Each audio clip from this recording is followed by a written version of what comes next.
Hello guys, welcome to কিউরিওফাইটে আজকে আমাদের সাথে রয়েছেন মৌমিতাদি এমন একটা ঘটনা শেয়ার করেছেন যে ঘটনাটা শুনলে আপনারা ভয়ে শিহরিত হয়ে উঠবেন। ভয়ের শীতল একটা স্রোত আপনাদের মেরুদণ্ড বরাবর হয়তো প্রবাহিত হবে। আজকে উড়িষ্যার একটা ঘটনা আপনারা জানতে চলেছেন, যেখানে ফ্যামিলির প্রত্যেকটা মেম্বার বারংবার অ্যাফেক্টেড হয়েছেন। আজকের এই এপিসোড আপনারা কোথা থেকে দেখছেন সেটা কমেন্ট করে জানান। এবং হ্যাঁ, আপনারা যদি আমাদের এই কিউরিওফাইটে নিজের লাইফে ঘটে যাওয়া এরকমই প্যারানর্মাল অ্যাক্টিভিটির ঘটনা শেয়ার করতে চান, ব্ল্যাক ম্যাজিকের ঘটনা শেয়ার করতে চান, যোগাযোগ করুন আমাদের অফিসিয়াল হোয়াটসঅ্যাপ নম্বরে, যেটি হচ্ছে 6290675195। আপনারা যদি কিউরিওফাইটে নতুন হন তাহলে অবশ্যই সাবস্ক্রাইব করে বেল নোটিফিকেশন অন করে রাখুন। এবং হ্যাঁ, আপনারা ভিডিও দেখার সময় বেশ কিছু প্রোডাক্টস দেখতে পাবেন যেটা আমরা নিজেরাও ইউজ করি, হয়তো সেই প্রোডাক্টসগুলো আপনারা পারচেস করতে পারেন। তাহলে চলুন, আমি আর কথা বাড়াবো না, সরাসরি চলে যাচ্ছি কিউরিওফাইটের ঘোষলি কল রেকর্ডিং সিরিজের মারাত্মক একটি হরর পডকাস্টে। কিউরিওফাইট presents Ghostly Call Recording, a horror audio documentary by Kaustav Kumar. এবার ভয় পাবে তুমিও। হ্যালো মৌমিতাদি, কেমন আছো? খুব ভালোবাসি। তুমি কেমন আছো বলো? আমিও ভালো আছি। স্পেসিফিক্যালি আমাদের আগের সপ্তাহে মঙ্গলবার দিন পডকাস্ট এসেছে কৌস্তবের আড্ডাতে। একদম। এই শ্যুটটা আমরা বেশ কিছুদিন আগে করেছি এবং সেখানে আমরা একটা খুব ভয়ানক কেস স্টাডি অ্যান্ড বাস্তুর ব্যাপারে আলোচনা করেছি। অ্যান্ড মানে শুধু ইন্ডিয়া কেন, দেশের বাইরে থেকে অনেক মানুষ আমাকে জানিয়েছে যে পডকাস্টের যে ব্যাপারটা, বাস্তু রিলেটেড যে ব্যাপারটা, এই ব্যাপারটা তাদের খুবই ভালো লেগেছে অ্যান্ড অনেকে জানতে পেরেছে। রাইট। কালকে একজন সাবস্ক্রাইবার রয়েছেন, তারা ক্যানাডাতে থাকেন, ব্যাপারটা নিয়ে ডিসকাস করছিল বা বাস্তু নিয়ে তুমি যেগুলো বলেছো সেগুলো আমার থেকেও কিছু ব্যাপার স্যাপার জানতে চাইছিল, কারণ তোমাকে ডাইরেক্টলি তারা করতে পারেনি। এবার এখানে ব্যাপার হচ্ছে, আজকে স্পেসিফিক্যালি আমরা যে আলোচনাটা করতে চলেছি বা যে ঘটনাটা শুনতে চলেছি বা যে কল রেকর্ডিংটা করতে চলেছি, 2025-এ আমরা কোনো কল রেকর্ডিং করিনি, 2024-এ করেছিলাম, আবার এটা 2026-এ করছি। তুমি আমাকে সাডেনলি এমন একটা কেসের ব্যাপারে বললে, ঠিক আছে, যে কেসটা আমি এর আগে এরকম টাইপের কেস অ্যাটলিস্ট শুনিনি। মানে অনেস্টলি বলছি, আমি শুনিনি, আমি জানি না এরকম টাইপের ব্যাপারটা। আমার মনে হলো যে এটা নিয়ে একটা কল রেকর্ডিং ডেফিনেটলি করা উচিত, কারণ আমরা তো এখন শুট করতে পারছি না, বাট কল রেকর্ডিং নিয়ে এই ঘটনাটা মানুষের মধ্যে ছড়িয়ে পড়াটা প্রয়োজন, মানুষের জানাটাও প্রয়োজন। কি ঘটেছিল স্পেসিফিক্যালি সেটা তুমি কিউরিওফাইটের আমাদের যারা অডিয়েন্স রয়েছে, যারা শ্রোতা রয়েছেন, ঠিক আছে, তাদের সাথে একটু শেয়ার করো কি নিয়ে ব্যাপারটা। তুমি কি কখনো শুনেছো কৌস্তভ যে কোনো একটা বাচ্চা ছেলে, যে 4 বছর বয়স যে বাচ্চাটার, সেই বাচ্চাটার কোন রকম জিনগত প্রতিভা হয় না, কিছু প্রতিভা আমরা কিন্তু ফ্যামিলির কারো না কারো থেকে জিনের প্রভাব যেটা বলে পেয়ে থাকে, ঠিক আছে? তো জেনেটিক হয় যে ব্যাপারটা, এক্স্যাক্টলি। তো জেনেটিক কোনো ব্যাপার না থাকা সত্ত্বেও একটা বাচ্চার একটা প্রতিভা, শিশু প্রতিভা যেটাকে তুমি বলতে পারো, শিশু প্রতিভা এমন হলো যেটা কিন্তু অরিজিনাল বলা যায় না, সেটা শিশু প্রতিভা, যেটা একটা নেগেটিভ এনার্জির প্রভাব। নেগেটিভ এনার্জির প্রভাব? অবশ্যই তাই। তুমি মানে আজকে আমি যে কেস স্টাডিটা বলবো, আস্তে আস্তে তুমি যখন শুনবে বা যারা অডিয়েন্স আছে তারা যখন শুনবে, আরো জানতে পারবে যে নেগেটিভ এনার্জির প্রভাবে কি কি হতে পারে। এবং আরো একটা ইন্টারেস্টিং জিনিস মানুষ জানবে যে একটা জিন, আজকে যে ঘটনাটা আমি বলবো, শেয়ার করব, সেটা একটা জিন, যে নেগেটিভ এনার্জির ব্যাপারে আমি বলছি, তার নামটা আমি এখনই বলবো না। একটা জিন, সেই জিনের প্রভাবে একটি বাচ্চার জীবনে কি ঘটতে পারে, এবং পরবর্তীতে যখন গল্পের আরো ডেপথে যাব, কেস স্টাডির আরো ডেপথে যাব, জানতে পারবো শুধু বাচ্চাটার নয়, বাচ্চাটার বাবাটার জীবনে, মানে এই বাচ্চাটির যে বাবা ছিল তার বাবার জীবনেও কি রকমের প্রভাব ফেলেছিল। মানে স্পেসিফিক্যালি জিন বলতে জিন জিন্নাত মুসলিমদের একদম যে তুমি জিনের কথা, এটা কাবালিস্টিক। আচ্ছা আচ্ছা আচ্ছা, ঠিক আছে। আমি জিনের নামটা এখনই বলছি না, ওটা আমি হুম। পরে বলবো, ঠিক আছে? হুম হুম এবং এই জিনের একটা কিছু জিনের কিছু বৈশিষ্ট্য থাকে তো, যে কিভাবে প্রভাব বিস্তার করে, হুম ঠিক হুম আছে? হুম এই যে প্রভাব বিস্তার করে এই জিনটা, সেটা কিন্তু আকর্ষণ তৈরি করে, তীব্র আকর্ষণ তৈরি করে, হুম হুম ঠিক আছে, কোনো জিনিসের মাধ্যমে, কোনো সিজিলের মাধ্যমে। আজকে সিজিল। পরবর্তীতে, আচ্ছা। একদম আজকে পরবর্তীতে হুম এমন কিছু সিজিল নিয়েই বলবো, যে সিজিল থেকেই কিন্তু এই যে ঘটনাটি ঘটেছিল তার উৎপত্তি, এই যে সমস্যাগুলো তৈরি হয়েছিল তার উৎস কিন্তু কোনো একটি সিজিল। এবং কোনো সিজিল না জেনে ব্যবহার করলে জীবনে যে কি ভয়ানক পরিস্থিতি তৈরি হতে পারে, হুম এটা হুম পরবর্তীতে জানবো। কিছু নকশা, হুম সিজিল মানে কি নকশা, তো হুম এই ধরনের কিছু নকশা কি পরিমাণে সম্মোহিনী হয় না, সম্মোহন করার ক্ষমতা Hypnotic. থাকে, হিপনোটিক, একদমই তাই।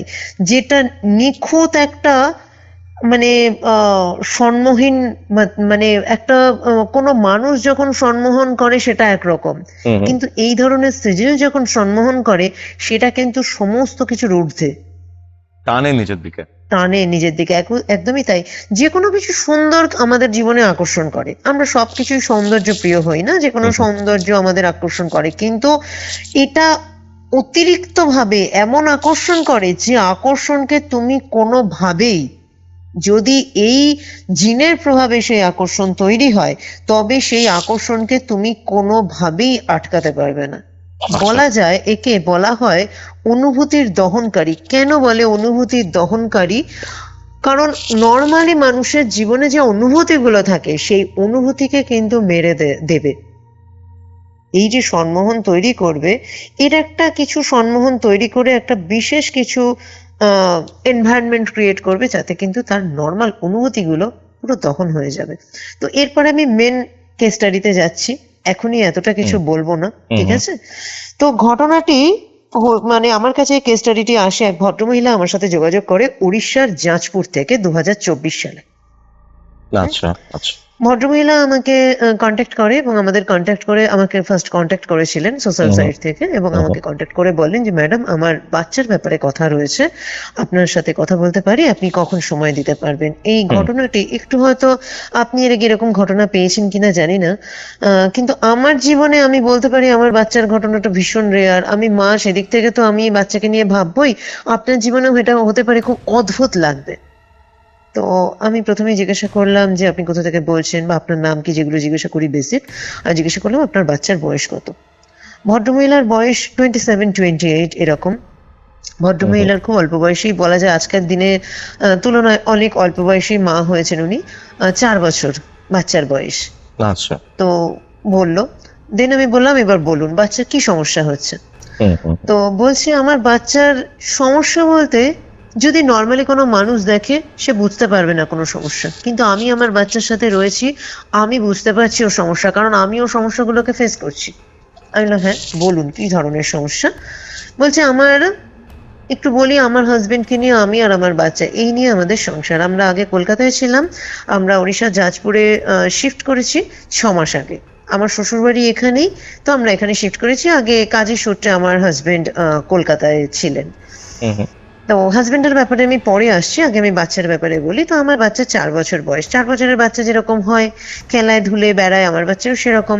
তো আজকের দিনে দেখুন বাইরে খেলাধুলোর সাথী তো পায় না, যেটা আমাদের সময় আমরা তাও পেতাম। তো আমার বাচ্চা আঁকার প্রতি না ওর একটা ন্যাক আছে, ছোট থেকে। ও যবে থেকে একটু লিখতে শিখেছে, ওর মানে এটা ওটা আঁকবে, ওর শখ আছে। তো আমি ভাবি যে ওর যখন এটা শখ, তো দেখি ওইটা নিয়ে থাকুক, শান্তি মানে শান্ত থাকবে, আমিও সারাদিন বাচ্চাকে নিয়ে আমি একটুখানি রিল্যাক্সে ঘরে কাজ টাজ করতে পারবো। তো আমি বাচ্চাকে আর্ট পেপার পেন্সিল এগুলো দিয়ে রেখে দিই, আর ও নিজের মতো করে আঁকে, ওর বাবার সাথে সাথে থাকে। ওর বাবা যখন যেটা করে, ওর কাজ হচ্ছে সেটা নিজের মতো করে আঁকা, এবং ওর আঁকাকে আমার দেখতে হবে, অ্যাপ্রিসিয়েট করতে হবে, এটা ওর ভালো লাগে। আমার বাচ্চার নেচার, বাচ্চা এখন 4 বছরের বাচ্চা, বুঝতেই পারছেন নার্সারিতে পড়ে। আমি বললাম হ্যাঁ, তো সমস্যা কোথায় হচ্ছে? বলছে সমস্যা এটাই, আমার বাচ্চা এখনো পর্যন্ত আমি আঁকা কোনো স্কুলে ওকে অ্যাডমিট করাইনি, ও আঁকা শেখে না, কিন্তু হঠাৎ করেই মাস 4 ধরে আমার বাচ্চা প্রচন্ড সুন্দর আঁকতে শুরু করেছে। তো আমি বলছি এতে সমস্যা কি হচ্ছে? বলছি সমস্যা এটাই হচ্ছে যে বাচ্চাটা মানে একটা বাচ্চার হাতে যার ড্রয়িং ছিল সেই বাচ্চাটা এতটা নিপুণ হাতে কি করে আঁকতে পারে, আমার কাছে এর কোনো উত্তর নেই। এটা অ্যাবনর্মাল আমার কাছে ম্যাডাম। এটা আমি জানি আপনার কাছে খুব অদ্ভুত মনে হচ্ছে, আপনার মনে হচ্ছে হয়তো আমার বাচ্চার প্রতিভা রয়েছে, কিন্তু না, আমার বাচ্চার এরকম প্রতিভা নেই। বিকজ আমার বাড়িতে কোনো জেনেটিক এরকম কিছু নেই। আমার বাপের বাড়ি, আমার শ্বশুর বাড়ি কেউ কোনোদিনই পেন্টার ছিল না বা খুব ভালো ড্রয়িং এর কেউই নেই, আমার জানা নেই। যত দূর আমি ওর বাবার থেকে জেনেছি বা আমার মায়ের থেকে জেনেছি, আমার বাড়ি থেকে কেউ নেই, আমার গোষ্ঠীতে কেউ নেই। তো এটা কি করে পসিবল যে ও এটা করছে? এবং শুধু এটাই না ম্যাডাম, আপনি আমাকে একটু সময় দিলে আমি সমস্ত কিছু আপনাকে বলবো যে কি কি জিনিস আমার অ্যাবনর্মাল লাগছে। তো আমি তখন বললাম আপনি বলুন, সবটা আমাকে বলুন। হুম তো বললো দেখুন, আমরা এই বাড়িতে এসছি, এই বাড়িতে আমরা 6 মাস এসছি, আগে কলকাতায় ছিলাম যেটা বললামই। তো আপনাকে বলে রাখি, আমার হাজবেন্ডের হচ্ছে মানে বিভিন্ন প্রপার্টি সেলিং বাইং এর বিজনেস, মানে পারচেস করে সেটা মানে রেনোভেট করে সেল করে এইরকমই। আচ্ছা, তো ব্রোকারি এখানে না, ব্রোকারি এক্সাক্ট না, মানে এই ধরনের বিজনেস করে, ঠিক আছে। আর সাথে আমার হাজবেন্ড হাউস প্ল্যানার, মানে উনি প্ল্যান করে দেন বাড়ির, ঠিক আছে। এর সাথে ওরা একটা হবি আছে বিভিন্ন অ্যান্টিক জিনিসপত্র কালেকশন, এবং কখনো সেটা সেলও করে, ঠিক আছে। ওর এক পার্টনার আছে যার সাথে ওর কানেকশন আছে, ও যদি মনে করে সেটা সেল করে, কিন্তু এটা পার্মানেন্ট কোনো বিজনেস না। ম্যাক্সিমাম ওর একটা ফ্যাসিনেশন থাকে না অ্যান্টিক জিনিসের প্রতি, ওর এটা আছে। এই হলো আমার হাজবেন্ডের ব্যাপারে আমি বললাম। আর এই বাড়িটা আমাদের 6 মাস আগে মানে কেনা হয়েছে, 6-7 মাস হয়েছে। বাড়িটা কিন্তু আমার হাজবেন্ড আরো ডিটেলসে বলতে পারবে, আমি যতটুকু বলছি আপনাকে, এক অস্ট্রেলিয়ান ব্যক্তি ছিলেন, তার থেকে বাড়িটা কেনা, এইটুকুনি বললেন। আমি বললাম আপনি বাচ্চার ব্যাপারে আগে আমাকে বলুন। তো বলছে যে বাচ্চাটি প্রথম থেকে ও যেমন ওর বাবার সাথে থাকে, সারাদিন ওর বাবার ক্লায়েন্টরা আসছে, ও আশেপাশে ঘুরছে, ও ছবি আঁকছে, এইসব নিয়েই থাকছে। কিন্তু সাডেন যেটা হলো, মাস চারেক থেকে আমি হঠাৎ একদিন লক্ষ্য করলাম আমার বাচ্চা বেশ সুন্দর আঁকছে। তো বাহ, তোর আঁকা? বাবুকে ফার্স্ট জিজ্ঞাসা করলাম, বাবু এটা তুমি এঁকেছো? বললো হ্যাঁ আমি এঁকেছি। তো আমি দেখলাম খুব গম্ভীর হয়ে বললো। কিন্তু আমি ভাবলাম বাবা এত সুন্দর কাল অব্দি আঁকতো না, আজকে এত সুন্দর এঁকে ফেললো। ঠিক আছে, যেহেতু আমাদের পুরোনো বাড়ি এটা কেনা, আমরা বাড়ি কিনেছি এবং আমাদের সেমি ফার্নিশড, আমার বাড়িতে যারা আগে ছিলেন তাদের অনেক ইউজড মানে আলমিরা আছে, কাবার্ড রয়েছে। তো আমি ভাবলাম কি জানি এদিক ওদিক থেকে পেয়েছে নাকি। তো তখন না আমি অতটা কেয়ার করলাম না প্রথম দিন যেটা হয়। দুদিন বাদে আমি দেখলাম বাচ্চা আরো একটা সুন্দর ছবি এঁকেছে। দিন দিন আগের দিনের থেকে ওর হাতের আঁকা যেন আরো বেশি সুন্দর হয়েছে, আরো নিপুণ লাগছে। তো আমি সেদিন বাচ্চাকে আবার বললাম, বাবু তুমি কি এটা কোথা থেকে পেয়েছো? কোথায় পেলে এটা? ঘরে কোথায় ছিল? কোথায় পেলে? বলছে আমি এঁকেছি। সেদিন ওর গলাটা যেন না খুব একটু রাগ নিয়ে বললো, বাচ্চার মতোই গলা, কিন্তু ভয়েসটা যেন একটু অন্যরকম আমার লাগলো। এবং সেদিন আমি একটা অদ্ভুত জিনিস দেখলাম, যেটা আমি সেদিন ইগনোর করে গেছি, কিন্তু পরবর্তীতে আমাকে জিনিসটা প্রচন্ড ভাবিয়েছে এবং যেটা এখন আমাকে প্রচন্ড ভাবায়। আমি বললাম কি দেখেছেন সেদিন আপনি? বলছে ও এই কথাটা বলে না আমার দিকে অদ্ভুত ভাবে তাকিয়ে আমার ব্রেস্টে টাচ করলো, মানে ব্রেস্টে হাত দিল। তো প্রথম দিন আমি ইগনোর করেছি এই কারণে, কারণ আমার বাচ্চা 4 বছরের বাচ্চা, ও না মানে ব্রেস্ট ফিট করে। কখনো ওর মুড হলে, ভালো না লাগলে, ওর ইচ্ছে হলে, মুডের ওপরে ডিপেন্ড করে, ব্রেস্ট ফিট করে। তো অনেক সময় আমার বাচ্চাদের হয় না অভ্যেস, যেটা আমার বাচ্চার আছে, যে ব্রেস্ট ফিট করতে করতে মায়ের ব্রেস্টে হাত দিয়ে রাখা। তো আমি না সেদিন সেটাই ভেবেছি যে ও হয়তো এই কারণে টাচ করেছে। তো আমি যার জন্য ইগনোর করে গেছি। বেশ কদিন পরে আবারও ও একটা ছবি এঁকেছে। তো ছবিটা আমি দিন দিন দেখছি ওর ছবিটা যেন আরো মানে নিপুণতা যেন আরো বেড়ে যাচ্ছে। তো আমাকে বড্ড সেদিন ভাবায়। আমি সেদিন না বাচ্চাকে একটু জোর করেই বলি যে তুমি কোথা থেকে পেয়েছো ছবিটা। সেদিন আমি এইটা বলে ওকে সমস্ত কাবার্ড, আমার আলমিরা যেগুলো হয়তো সমস্ত কিছু, দেখুন ওদের সেমি ফার্নিশড অনেক ফার্নিচারই রয়েছে, তো আমার সবকিছু না খুলে দেখাও হয়নি। তো আমি ভাবলাম কি জানি ওরা কি রেখে গেছে কিছু, কোনোভাবে কি কিছু ছিল ওদের, সেখান থেকে আমার বাচ্চা কোনোভাবে বের করেছে বা ওর বাবা খেলার জন্য দিয়েছে। প্রথমে বলতে গেলে আমার হাজবেন্ডকে আমি এত কথা বলতেও পারিনি, কারণ আমার হাজবেন্ড নিজের কাছে খুব ব্যস্ত থাকে, এত কি বলবো, আর আমার হাজবেন্ড হয়তো কেয়ার করবে না। তো এইসবের জন্য আমি ভেবেছি এখনই কি বলবো, পরে বলবো। আমি নিজেই ভাবলাম যে আমি একটু দেখি তো কিছু আছে কিনা, দেখলাম না, কোথাও কিচ্ছু নেই। আমি বাচ্চাকে আবার জিজ্ঞাসা করলাম যে কি হলো, তুমি বলো কোথায় পেয়েছো, এটা কোথায় পেয়েছো, বাবা দিয়েছে? বললো আমি এঁকেছি। বললাম তো। সেদিন ও বললো এবং বলে না সেম করলো। আমি ঝুঁকে ওর মুখটা ধরে ওকে বললাম, ও না মনে হলো আমার ব্রেস্টটা যেন আরো জোরে খামচে টাইপের ধরার মতো হলো। তো সেদিন আমি বাবুর হাতটা ছড়িয়ে বললাম, কি করছো কি তুমি, এটা তুমি হাত ছাড়াও, বসো চুপ করে। বলছে ওই হাতটা সরাতে গিয়ে না হয়তো ওর লাগলো, ও না দেখলাম কেঁদে উঠলো। তখন আমার খারাপ লাগলো যে আমি বাচ্চাটাকে কি ভাবছি, কি হলো, আমি এরকম কেন রিয়েক্ট করলাম। তো বাচ্চাটাকে কোলে টোলে নিয়ে আমি আদর টাদর করে ভোলালাম। কিন্তু আমি সেদিন ভাবলাম যে আমাকে না কোনো মানে কারো কাছে নিয়ে যেতে হবে। আমি কার কাছে নিয়ে যাব? তো আমার এক বান্ধবী আমাকে সাজেস্ট করলো, তুই একটা কাজ কর, একজন সাইকিয়াট্রিস্টের কাছে যা, ওকে একটু, ছোট বাচ্চা যারা কাউন্সেলিং করে একটু কাউন্সেলিং করা। তো নিয়ে গেলাম। বেসিক ওনাদের যে টেস্ট করার উনি টেস্ট করালেন। তো বললেন সমস্ত কিছুই নর্মাল। তো উনি বললেন এটা শিশু প্রতিভা, এরকম থাকে অনেক সময় হয় যে শিশু প্রতিভা নিয়ে কোনো বাচ্চা জন্মায়। তো এটা আপনার বাচ্চার, আপনার চিন্তা করার কিছু নেই, শিশু প্রতিভা। তো আমি ওনাকে বারবার বললাম যে ম্যাডাম আপনি কি বলছেন শিশু প্রতিভা, আমি মানতে পারছি না, আমাদের এরকম কেউ নেই। ও প্রতিভাটা আসবে তো তার একটা তো কিছু লজিক থাকবে, জেনেটিক কোনো কিছু থাকলে না হয়, কেউ না কেউ যদি বংশ এরকম করে, মানে এরকম ধরনের কাজ করেছে, কেউ পেন্টার থেকেছে তখন হতে পারে, না হলে ওর কি করে আসতে পারে এরকম। তখন ওই ডক্টর বলেন যে আপনার কি প্রবলেম হচ্ছে, আপনার ছেলে এত ভালো একটা প্রতিভা নিয়ে এসছে, তো আপনি সেটাকে অ্যাকসেপ্ট করতে পারছেন না। ওকে একটা ভালো ড্রয়িং স্কুলে ভর্তি করে দিন, ও খুব ভালো করবে জীবনে। তো সেটা পজিটিভ নিন। আপনি যদি মা হয়ে এরকম নেগেটিভ বিহেভ করেন তাহলে আপনার বাচ্চাকে আপনি বড় করবেন কি করে। বলছে উনি আমাকে এইসব বলে দিলেন। কিন্তু ম্যাডাম তারপরে না আরো একটা ঘটনা ঘটেছে, মানে যেটা না আমি কোনোভাবে, আরো কিছু ঘটনা এমন ঘটলো আমি না নর্মাল তো নিতে পারছি না। যার জন্য আমি খুঁজছিলাম যে আমি এরকম কোনো হিলারের সাথে, আপনার মতো মানে আপনাদের মতো কোনো হিলারকেই আমি খুঁজছিলাম। তো আমি তখন ওনাকে বললাম এর আবার কি ঘটেছে। বলল একদিন রাত্রিবেলা, যে একদিন নয় প্রথম একদিন আমি দেখলাম, তারপরে এটাও 3-4 দিন মতো ঘটেছে। আমি রাতের বেলা আমার পাশেই আমার হাজবেন্ড, আমার মাঝখানে আমার ছেলে ঘুমায়। রাতের বেলা হঠাৎ ঘুম ভেঙেছে, দেখি ছেলে নেই। ছেলে নেই তো ছেলে নেই কি নেই কোথায় গেল, আশেপাশের ঘরে খুঁজলাম, আমাদের বাড়ির ঘরের সাথে লাগোয়া একটা বারান্দা আছে সেখানে খুঁজলাম, নেই। আমাদের ড্রয়িং রুমটা পাশেই হচ্ছে ওর বাবার অফিস রুম। দেখছি ওর বাবার অফিস রুমে গিয়েও বসে আছে ছোট্ট বাচ্চা। যে বাচ্চা ভয় পেত অন্ধকারে, সে বাচ্চা অন্ধকারের মধ্যে দিয়ে, অন্ধকার মানে একদম অন্ধকার না, মানে নাইট বাল্ব জ্বলছে। আগে এমন হতো কি আমার নাইট বাল্ব, ছোট বাচ্চাদের যেটা হয় নাইট বাল্বের মধ্যেও সে ভয় পাচ্ছে, সে আমাকে ছাড়া রাতের বেলা যেন এক পা নড়তে পারে না। সেই বাচ্চা আমার গিয়ে বেশ খানিকটা গিয়ে আমাদের 2-3টে রুম মানে ইয়ে করে ক্রস করে যেতে হয় ড্রয়িং রুম। ড্রয়িং রুমের ওই পারে হচ্ছে আমার বরের অফিস ঘরটা।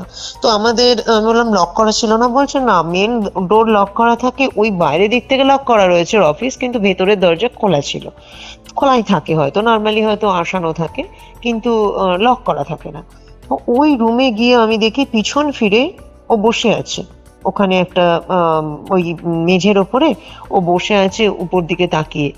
আমি গিয়ে বলছি আমার বাচ্চাকে ওইভাবে দেখে না আমার যেন কেমনটা আমার নিজেরই গা ছমছম করছে। আমি জানি না কেন আমার বাচ্চার কাছে যাচ্ছি তবু ওই ঘরে ঢুকতে আমার গা যেন ভার হয়ে যাচ্ছে। তো আমি ঘরে গেলাম, ঘরে গিয়ে বাচ্চার কাঁধে হাত রেখে বললাম তুমি এখানে কি করছো। আমি না খুব জোরে ধমকে ওকে বলেছি, তুমি এখানে কি করছো এখানে, হ্যাঁ তুমি এখানে এসছো বলে ছোট বাচ্চা যেটা হয় ওকে ঘুরিয়েছি। আমি ম্যাডাম আমি ভয়ে না আমি নিজে ছিটকে গেছি, কি আমার বাচ্চার তখন আমার খেয়াল নেই যে আমার বাচ্চা না কে, আমি বাচ্চাকে অব্দি ধাক্কা মেরে দিয়েছি। আমি বলছি, হ্যাঁ কি দেখেছিলেন আপনি? বলছে আমি তখন ওর মুখ দেখতে পাচ্ছি না, আমি যেন ওর মুখের মধ্যে না অন্য একটা অ্যাডাল্ট ফেস দেখতে পাচ্ছি, এবং সে যেন আমার দিকে অদ্ভুত ভাবে তাকিয়ে আছে এবং হাসছে। বলছি কি বলছেন? বলছে এক্স্যাক্টলি ম্যাডাম, একটা ঘরে, ওই ঘরে একটা আলো আঁধারি ব্যাপার রয়েছে, বিকজ নাইট বাল্ব জ্বলছে শুধু। আমার বাচ্চার মুখটা তো আমি পুরো নর্মাল আলোতে যেরকম হয় সেরকম দেখছি না, কিন্তু ওর মধ্যে আমি ওই আলো আঁধারির মধ্যেই যেটা দেখছি চোখগুলো জল করছে এবং দেখতে আমি যে রূপটা দেখছি প্রচন্ড সুন্দর, আমি কিন্তু তাকে কুৎসিত কালো দেখছি না, বেশ সুন্দর দেখছি, অদ্ভুত রকমের একটা যেন আকর্ষণ, এবং না আমার দিকে তাকিয়ে হাসছে এবং অদ্ভুত ভাবে আমার দিকে তাকিয়েছে। বললো, কে তুমি বলে না ও মানে ধাক্কা মেরেছি। বলছে আমার প্রচন্ড ভয় লেগে গেছে, ওই মুহূর্তে আমি ভুলে গেছি যে আমার বাচ্চা। আমি ওকে এতটা জোরে আমি বুঝে উঠতে পারিনি, ওই মুহূর্তের মধ্যে আমার কোনো যেন সেন্স ছিল না। এবার আমি ওকে এত জোরে ধাক্কা মেরেছি, চেয়ারে গিয়ে না ধাক্কা লাগে বাচ্চাটার। বলছে ওর যখন চেয়ারে ধাক্কা লাগে ও জোরে চিৎকার করে কেঁদে ওঠে। বলছে তখন যেন না আমার আমি নিজেও তোকে ধাক্কা মেরে আমি নিজে পিছন দিকে চলে এসেছি, কারণ ওকে ছিটকে দিয়েছি আমি দূরে যাওয়ার যেটা হয়, আমি ভয় পেয়ে। বলছে ওর একটা ধাক্কা লাগলো চেয়ারে ধাক্কা লাগার পরে না ও প্রচন্ড জোরে কেঁদে উঠলো। এবার তখন আমি নিজে ভাবছি যে আমার বাচ্চাটাকে আমি এরকম মারলাম, এরকম ভাবে আমি কেন করলাম, এটা কি হলো আমার, কি দেখলাম আমি। বলছে আমি পুরো হতভম্ব হয়ে গেছি। আর তখন বাচ্চাটাকে না আমি যখন আবার নিজের কাছে মুখ ঘোরালাম তখন দেখলাম হ্যাঁ আমারই বাচ্চা কাঁদছেও। ওকে কোলে করে নিয়ে ঘরে গেলাম। কিন্তু এইরকম জিনিস না আমার আবারও হয়েছে। রাতের বেলা আমি দেখতাম আমার বাচ্চা উঠে আমার দিকে তাকিয়ে রয়েছে, এবং সে তাকানোটা অদ্ভুত রকমের, এবং আমি দেখছি যেন সেই একটা অন্যরকম ফেস। আমি প্রথমবার যেহেতু মানে ওই রকম হওয়ার পরে বাচ্চাকে ধাক্কা মেরেছিলাম, বা আমি নিজেও বুঝতে পারছি যে আমি কি দেখলাম, আমার নিজের মনে হচ্ছে আমার নিজের কি কোনো ইলিউশন হচ্ছে, আমি কেন দেখছি, আমি কি কোনো স্বপ্ন দেখছি। বলছে আমি না নিজে মানে যেন কনফিউজ হয়ে যাচ্ছি যে আমার বাচ্চার মধ্যে আমি এটা কেন দেখছি, এবং এটা কিন্তু রাতের বেলাতেই হচ্ছে। আমি একদিন দেখছি যে ঘুম থেকে আমার ঘুমটা হঠাৎ করে ভেঙেছে, দেখছি আমার মুখের দিকে আমার বাচ্চা এক দৃষ্টে তাকিয়ে রয়েছে, এবং আমার বাচ্চার মুখ যেন ওপরে আমি যেন একটা অন্য মুখ দেখছি, যে মুখটা আমি আগের দিন দেখেছিলাম। তো আমি বলতে গেলে না আমার হাজবেন্ডকে আমি এখনো এতটা ডিটেলসে বলতে পারিনি, আমি জানি না ও মানবে কি মানবে না। কারণ আমি আমার নিজেকেই, কারণ আমি যাদেরই বলেছি, আমার দুজন বন্ধুর সাথে শেয়ার করেছি, বান্ধবীর সাথে, তারা আমাকে বলছে তুই কি সব বলছিস, এসব হয় নাকি। বলছি আমি খুব কনফিউজড, আমি না এই কারণেই সোশ্যাল সাইটে সার্চ করছিলাম, তো আমি পেয়ে গেলাম, তো আমি আপনার সাথে যোগাযোগ করলাম যে আমাকে কোনো সলিউশন দিন। তো ভদ্রমহিলা আমাকে এটা বলার পরে আমি ভদ্রমহিলাকে বলি আপনার বাচ্চার ছবি আমাকে পাঠাবেন, আর এরপরে যদি এর মধ্যে, আমি তো কাজ করে দেব, কিন্তু এর মধ্যে যদি সেম ইনসিডেন্ট হয় আপনার কাজ হবে আমাকে ভিডিও করে পাঠাবেন, যে এই সিচুয়েশনের ভিডিও, একটু আপনি স্ট্রেংথ রাখবেন, যেটা হয়তো আপনি জানলেনই ওই সময়তে ওর মুখের পিকচার ভিডিও আমাকে কিছু পাঠাবেন। তো আর আপনার বাচ্চা যে ফটোগুলো ছবিগুলো আঁকছে সেই ছবিগুলো আমাকে পাঠান। তো ভদ্রমহিলা আমাকে সমস্ত ছবিগুলো আমার ছবি তুলে তুলে পাঠালো, যে বাচ্চা যে ছবিগুলো এঁকেছিল। তো আমাদের কাছে ছবিগুলো আমি দেখলাম, হ্যাঁ সত্যি, এবং আগেরও ছবি আমি বলেছিলাম আপনার বাচ্চা আগে যে ছবি আঁকতো সেটাও পাঠাবেন, এখন যেমন আঁকছে সেটাও আমাকে পাঠাবেন। ছবিগুলো কি রিয়েলি এক্সট্রা অর্ডিনারি শো নাকি? ছবিগুলো আমি যখন দেখলাম, আগে যে ছবিগুলো আঁকতো সত্যি ওরা মানে স্কিল অনেক মানে আলাদা, মানে মনে হচ্ছে পুরো যেন একটা প্রফেশনাল হ্যান্ড স্কিল, মানে একটা প্রফেশনাল মানুষ যারা পেইন্টার হয় বা যারা খুব ভালো আঁকে, প্রফেশনাল না হলেও তাদের আঁকার একটা মানে হাত যেন ওই ছবির মধ্যে রয়েছে। এটা যেন নর্মাল একটা 4 বছরের বাচ্চার সত্যিই মানে এইরকম আঁকা হতে পারে না। ঠিক আছে, তো আমাদের যখন আমরা ফটো রিড করি বা এই ধরনের বিশেষ কিছু আমরা দেখি, তখন আমাদের কাছে এক রকমের গ্লাস আছে, আতশ কাচ টাইপের। ওই গ্লাস দিয়ে কিন্তু আমরা প্রত্যেকটা, মানে আমাকে যে ফটোগুলো পাঠিয়েছে, তো সেই জিনিসগুলো আমি খুব ভালো করে নিয়ে দেখছি। ঠিক আছে, মানে জুম করছি, জুম করে কি হয় অনেক সময় ফেটে যায় জিনিসটা। তো ওইরকম ভাবে আতশ কাচ দিয়ে দেখতে দেখতে, যেটা হয়তো আমাদের নর্মাল আইতেও পড়েছে, একটা অদ্ভুত জিনিস আমার নজরে এলো। তো আমি ছবিটার মধ্যে যে ছবিগুলো পরবর্তীকালে, আগের গুলো না, পরবর্তীকালে আমাকে মোটামুটি 7-8টা ছবি পাঠালো। প্রত্যেকটা ছবিতেই একটা জিনিস, যেটা সাধারণভাবে আমি যখন দেখলাম, যেটা আমার গ্লাসে নজরে এলো, নর্মালে নজরে আসছে, কিন্তু আমি জিনিসটা নর্মাল ভেবে মানে আমি জিনিসটাকে মানে প্রথমে পরে যে জিনিসটা যেভাবে ভাবলাম দেখলাম, প্রথমে ওটা দেখিনি। দেখবে প্রত্যেকটা দরজা, দরজা যখন খোলা হয়, ধরো রাতের বেলা দরজার একটা শ্যাডো পড়ে না, 2 পাল্লার বা 1 পাল্লার দরজা যদি হাত খোলা থাকে একটা শ্যাডো পড়ে। আমি দেখতে পাচ্ছি যে কেউ ঘরের মধ্যে বসে ছবিটা এঁকেছে, মানে একটা যেন ঘরের মধ্যের আঁকা ছবি ভেতরের, এবং দরজার পাশে পাশে শ্যাডো, প্রত্যেকটা দরজার পাশে পাশে শ্যাডো। এটা আমি খালি চোখেও দেখলাম, কিন্তু আমি শ্যাডো, দরজার শ্যাডো ভেবেছি। কিন্তু আমি যখন গ্লাসে দেখছি এমন একটা জিনিস দেখলাম না, সেই মুহূর্তে সত্যি বলবো আমিও চমকে গেছিলাম। আমি আচ্ছা। দেখছি প্রত্যেকটা দরজার পাশে যে শ্যাডো, সেটা নর্মাল কোনো শ্যাডো না, এটা দরজার কোনো শ্যাডো না, এটা কিন্তু পুরোপুরি একটা আকৃতি, একটা হিউম্যান শেপ যেরকম হয়, মানে একটা ছায়া মানব তুমি বলতে পারো। হুম হুম হুম। ঠিক আছে, একটা শ্যাডো যার দুটো হাত রয়েছে, দুটো পা রয়েছে, দাঁড়িয়ে যেন উঁকি মারছে। ঠিক আছে, এবং বাচ্চাটা যে ছবি এঁকেছে পরবর্তীকালে, যে ছবিগুলো আঁকা, যেগুলো দেখে ওর মা ভয় পাচ্ছে যে আমার বাচ্চা কি করে আঁকছে, 7-8টা ছবির প্রত্যেকটা ছবিতে সেম শ্যাডো কমন এবং সেম আকৃতি। ঠিক আছে, মানে প্রত্যেকটাই ওই ছায়া, একটা যেন ছায়া শরীরের ছবি, যেটা দরজার কোনায় দাঁড়িয়ে যেন উঁকি মারছে। ঠিক আছে, আমি ভদ্রমহিলাকে পুরো মার্ক করে দিলাম। আমরা যখন আতশ কাছে দেখছিলাম, তো তার একটা পিকচার নিয়ে যতটা মার্ক করা যায় ভদ্রমহিলাকে বোঝানোর জন্য, বিকজ আমার সামনে হচ্ছে না কথা, ফোনে হচ্ছে, আমি ওনাকে ছবি পাঠাবো, আমি মার্ক করে দেখলাম যে দেখতে পাচ্ছেন এই জায়গাগুলো কি, যে কি এটা, আমি বলছি, ভালো করে দেখুন জিনিসটা। তো মানে আমরা যখন ধরো আতশ কাছে দেখছিলাম, আমাদের কাছে যে শ্যাডোটা তো বুঝতে পারছিলাম, এবার ওইভাবে ওটার ভিডিও করি, করে ভদ্রমহিলাকে পাঠাই। তো মানে ভদ্রমহিলা ভাবো দেখে, এরকম প্রমিনেন্ট ভাবে এঁকেছে বাচ্চাটা। বাচ্চাটা এতটা ভালোভাবে এঁকেছে, এবং প্রত্যেকটা ছবির ওই দরজার, প্রত্যেকটা ছবিতেই দরজা রয়েছে এবং দরজার পাশে ওই শ্যাডো গুলো রয়েছে। তো আমি ভদ্রমহিলাকে বললাম, এই রুমটা কোন রুম, আপনার আপনার রুমের বর্ণনাগুলো আমায় দিন, কোন কোন রুম এগুলো। আরো একটা জিনিস আমার নজরে এলো, যেটা ভদ্রমহিলা পরবর্তীতে আমাকে জানালো, ওটা হচ্ছে ভদ্রমহিলার হাজবেন্ডের অফিস রুম। ঠিক আছে, ওই অফিস রুমের একটা ওয়ালে আমি দেখছি, ওই অফিস রুমেই গিয়ে কিন্তু বাচ্চাটা অন্ধকারে বসেছিল।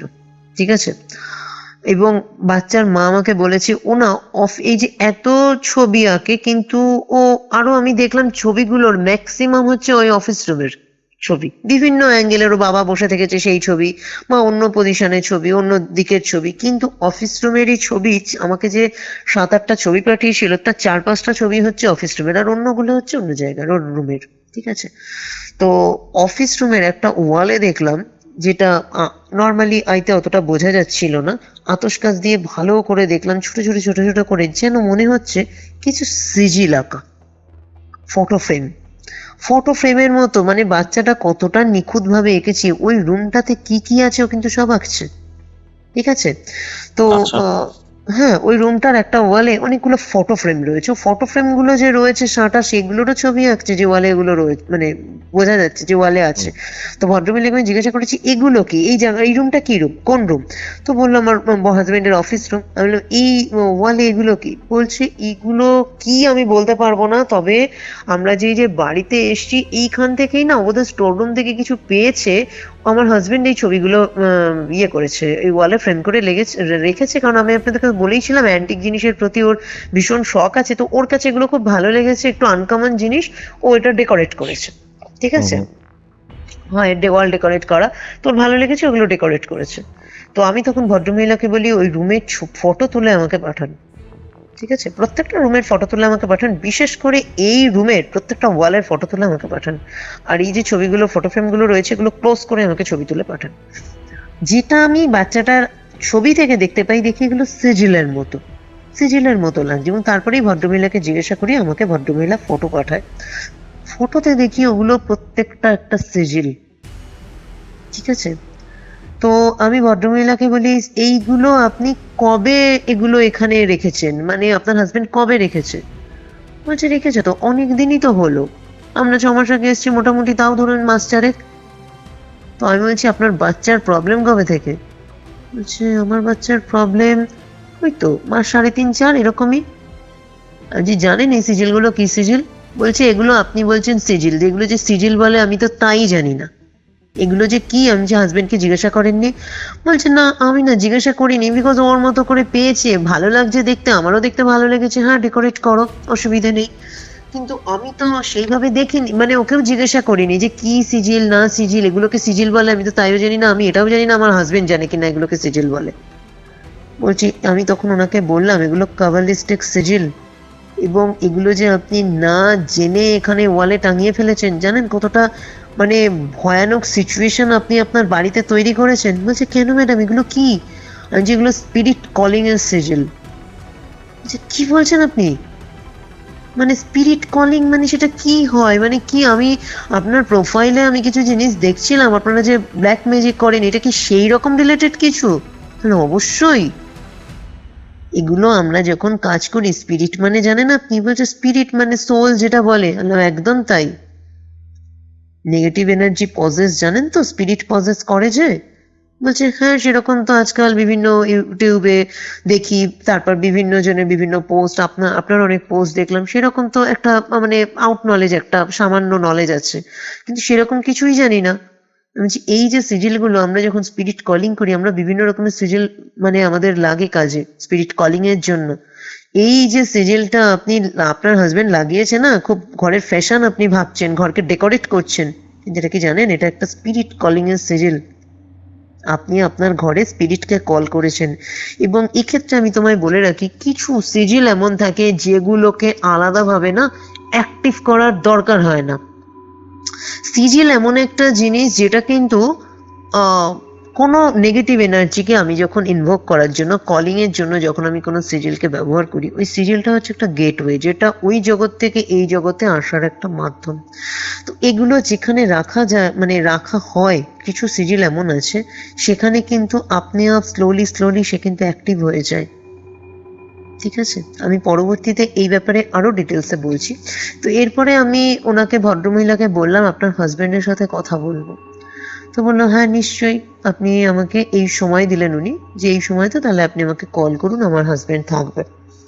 তো ওনার হাজবেন্ডের সাথে আমি কথা বললাম যে আপনি যে সিজিলগুলো এখানে রেখেছেন, আপনার ওয়াইফ আমাকে যেটা বললেন যে আপনি স্টোর রুম থেকে পেয়েছেন বা এই বাড়ি থেকে পেয়েছেন, তো আমাকে একটু এই ব্যাপারে বলুন আপনি কোথা থেকে পেয়েছেন, আর আপনি এগুলো কি ভেবে লাগালেন, বা আপনি কি জানেন এগুলো কি? বলছে ম্যাডাম এগুলো যে আপনি বলছেন সিজিল, হ্যাঁ সিজিল ওয়ার্ডটা আমি জানি, কিন্তু এগুলো যেরকম খারাপ হবে সেটা কিন্তু আমি বুঝিনি। আসলে এই বাড়ির স্টোররুম থেকে প্রথমে 1 মাস এসছি, আমাদের বাড়ি নিজেদের জিনিসপত্র সমস্ত কিছু গোছগাছ করতে টাইম লেগেছে। তো আমি জানতাম, আমাকে বলেই ছিল যে স্টোররুমে হতে পারে কিছু জিনিসপত্র আছে, ও তুমি পরিষ্কার করিয়ে নিও, বা দেখো, আমাদের অতটা ইয়ে করা হয়নি, ক্লিন করা হয়নি, তো তুমি করিয়ে নিও। তো এই বলার জন্য আমার এখানে আসার পরে বাড়ি ডেকোরেশন হয়েছে, তো আমার স্টোর রুম না খোলা হয়নি। ঠিক আছে, আমি যতটা, খুব তাড়াহুড়ো ছিল আসার জন্য, তো আমি যতটা রেনোভেট করতে পেরেছি করে আমি চলে এসেছি, যে আমি আস্তে আস্তে করিয়ে নেব। তো স্টোর রুমটা ওই রং টং করবো এইসবের জন্যই না স্টোর রুমটা খুলেছিলাম। তো স্টোর রুম খুলে আমি এই জিনিসপত্র দেখতে দেখতে দেখতে একটা বই পাই। ওই বইটা হচ্ছে বিভিন্ন রকমের সিজিলের বই, কিন্তু আমি সিজিলগুলো কি সিজিল না সিজিল আমি জানি না। সিজিল যেটা জানতে পেরেছি যে ওখানে লেখা রয়েছে সিজিল বুক এবং অ্যানসিয়েন্ট সিজিল বুক এইরকম বলে লেখা রয়েছে।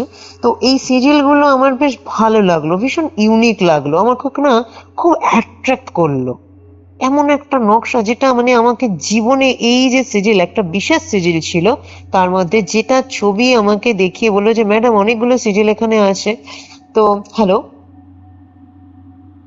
হ্যালো আমি পুরোটাই শুনছি, ঠিক আছে, ওকে ওকে ওকে তো কানেকশনে কোনো প্রবলেম হবে, হ্যাঁ বল। ওকে ওকে তো ভদ্রলোক আমাকে বলছে যে ম্যাডাম এখানে আপনি অনেকগুলো সিজিল দেখছেন, কিন্তু এর মধ্যে এই বিশেষ সিজিলটা আমি এখন আপনাকে পাঠাচ্ছি, এই সিজিলটা না আমাকে প্রচন্ড পরিমাণে অ্যাট্রাক্ট করে। তো আমি জানি না এটা কিসের কি সিজিল এতটাই অ্যাট্রাক্ট করে, আমি এটা সেই জন্য রাখি। এবং যদি দেখেন এই ফ্রেমটা সব থেকে বড় ফ্রেম করে আমি রেখেছি, এবং পাশে পাশে ছোট ফ্রেম করে রেখেছি, ওটা একটা ডিজাইনের মতো হয়েছে। তো আমি ওনাকে বললাম সবই বুঝলাম, কিন্তু আপনি নিজের জীবনে, আপনার বাচ্চার জীবনে, আপনার নিজের জীবনে আপনি কিন্তু অনেক প্রবলেম ডেকে এনেছেন। আপনার লাইফের প্রবলেমগুলো এবার আমাকে বলুন, কারণ আপনিও কিন্তু প্রবলেম ফেস করছেন। ভদ্রলোক তখন বলে আপনি কি করে বুঝলেন? আমি বলছি আপনি যে সিজিলের ছবিটা আমাকে পাঠালেন, আর আপনি আমাকে বললেন যে এই সিজিলটা আপনাকে প্রচন্ড পরিমাণে আকর্ষণ করছে, একটা যেন জীবনে এরকম আকর্ষণ আপনি আর কিছুর মধ্যে মানে খুঁজে পাননি, মানে একটা সম্মোহন করার মতো হচ্ছে। তাতেই তো আমি বুঝতে পেরেছি আপনার জীবনেও কিন্তু প্রবলেম হচ্ছে। আপনার প্রবলেমগুলো এবার আমাকে বলুন। বলছে, এবার ভদ্রলোক একটু বললেন আপনি একটু হোল্ড করুন, মানে ওনার ওয়াইফ জানতেন না, তো উনি বাইরে গেলেন, গেলে বললেন আসলে এই ব্যাপারগুলো না আমার ওয়াইফ জানে না, আপনি আমার ওয়াইফকে বলবেন না, বিকজ ওর ছেলেকে নিয়ে এমনিতেই প্রচন্ড টেনশনে আছে, আমি চাই না ও আমাকে নিয়েও টেনশন করুক, কারণ ভদ্রলোকের আমার বয়স ছেলে, কত? ভদ্রলোকের বয়স তখন 35-36, ঠিক আছে, আচ্ছা আচ্ছা আচ্ছা। ভদ্রমহিলার 27-28 এরকম এজ। বলছে আমার বাচ্চা ছেলেকে নিয়ে, প্রথমে তো বাচ্চা ছেলের ব্যাপারে ও কিছু জানায়নি আমার বাচ্চাটার ব্যাপারে, কিন্তু পরবর্তীকালে ওর ভীষণ অ্যাবনর্মাল ব্যবহার, যেগুলো আমিও দেখেছি, ওর প্রচন্ড অ্যাবনর্মাল। আর সব থেকে ম্যাডাম, আমি আপনাকে আমার কথা বলার আগেও বলছি, আমার বাচ্চাটাকে আপনি ঠিক করে দিন। ওর কিন্তু বিহেভিয়ার রাতে প্রচন্ড চেঞ্জ হয়ে যায়, যেটা আমি নিজেও দেখেছি। তো ভদ্রলোকও আমাকে তখন বলেন, রাতের বেলা জানেন, আমি একদিন নিজে, ওর মা ঘুমোচ্ছে, আমার ঘুম ভেঙে গেছে, আমি দেখছি আমার বাচ্চাটা উঠে ওর মায়ের দিকে বসে না পুরো ওর মাকে দেখছে, এবং ওর দেখার দৃষ্টি মনে হচ্ছে যেন পুরো একটা অ্যাডাল্ট পার্সন দেখছে। আর ও কি করছে, একটু একটু করে ওর মায়ের বুকের হাত দিচ্ছে, এবং সে হাত দেওয়াটা না বড্ড অদ্ভুত, আমি আপনাকে কি বলবো। ওই যে টাচটা করছে, একটা বেবি তার মাকে টাচ করে, তার মধ্যে একটা ইনোসেন্ট ব্যাপার থাকে, কিন্তু আমার বাচ্চাটার মধ্যে কিন্তু সেই ইনোসেন্ট ব্যাপার নেই। ও যেন না একটা বড় মানুষের মতো করে টাচ করছে। তো এই জিনিসগুলো, এবং আমি একটা জিনিস আরো দেখছিলাম চুপচাপ বসে, যে বাচ্চা মানুষ ও কি আর করবে, আমি দেখি, দেখছিলাম যেন ওর মায়ের রাতের বেলা যে ড্রেসটা পরে রয়েছে, ওর পায়ের দিক থেকে ওপর দিকে যেন ওর ড্রেসটা তুলছে। আমি জানি না এগুলো বলেছে কি না আমার ওয়াইফ, এই ব্যাপারটা উনি বলেননি। বলছে হয়তো ভাবছে, লজ্জা পাচ্ছে, কারণ ও আমাকেও বলছিল, বলো তো এগুলো আমি কোথাও কাউকে গিয়ে কিভাবে বলি, আমার বাচ্চার এগুলো কি হলো। তো ওর সাথে কিন্তু এই জিনিসগুলো হচ্ছে, আমি জানি না, আমার বাচ্চাকে যেমন করে হোক আপনি বাঁচান। তো আমি তখন ভদ্রলোককে বলি, আপনি তো ঘরে ডেকে এনেছেন এই জিনিসটা। বলছে মানে, আমি যে এই যে সিরিয়ালটা আপনি ডেকে এনেছেন, তো এই সিরিয়ালটা কি সিরিয়াল, তো আমি বললাম এই সিরিয়ালের জন্য কি কি প্রবলেম হয় আপনার সেটা জানা নেই, ঠিক আছে, সেটা আপনার জানা নেই। কোনো কিছু না জেনে আপনি যে বাড়িতে দুম করে একটা ডেকোরেশন করতে গেলেন, আপনার লাইফকে কোন লেভেলে নিয়ে যেতে পারে আপনি চিন্তা করবেন না, কতটা নামিয়ে দিতে পারে, কতটা ভয়ানকভাবে ক্ষতি করতে পারে আপনাদের জীবনে। তো তখন ভদ্রলোক বলছে, সে তো আমি বুঝতেই পারছি আমার বাচ্চাকে দিয়ে, আর সত্যি বলতে না আমিও ম্যাম ভালো নেই ম্যাডাম। আমি বললাম বলুন আপনার কি হচ্ছে। বলছে এই সিরিয়ালটা আমাকে এতটা অ্যাট্রাক্ট করে, আমি না এর একটা লকেটও বানিয়েছিলাম সিলভারের, এবং সেটা গলায় পরেছিলাম। বলছে এটা পরার পর থেকে আমি নর্মাল থাকতে পারি না। বলছে আমি সব সময়, মানে একটা ড্রাউজিনেস আমার মধ্যে কাজ করে, সব সময় যেন আমি অন্য একটা জগতে বাস করি, এবং সব সময় যেন আমাকে কেউ চালনা করে। কে চালনা করে, কি কি দেখেন আপনি। বলছে আমি সব সময়, মানে আমার মধ্যে যে ড্রাউজিটা থাকে না সারাদিন, তার মধ্যেও যেন আমি দেখছি যে কোনো একটা ভীষণ সুন্দরী একটা মহিলা আমার চারপাশে যেন ঘুরছে। আচ্ছা, তারপরে আর কি দেখেন।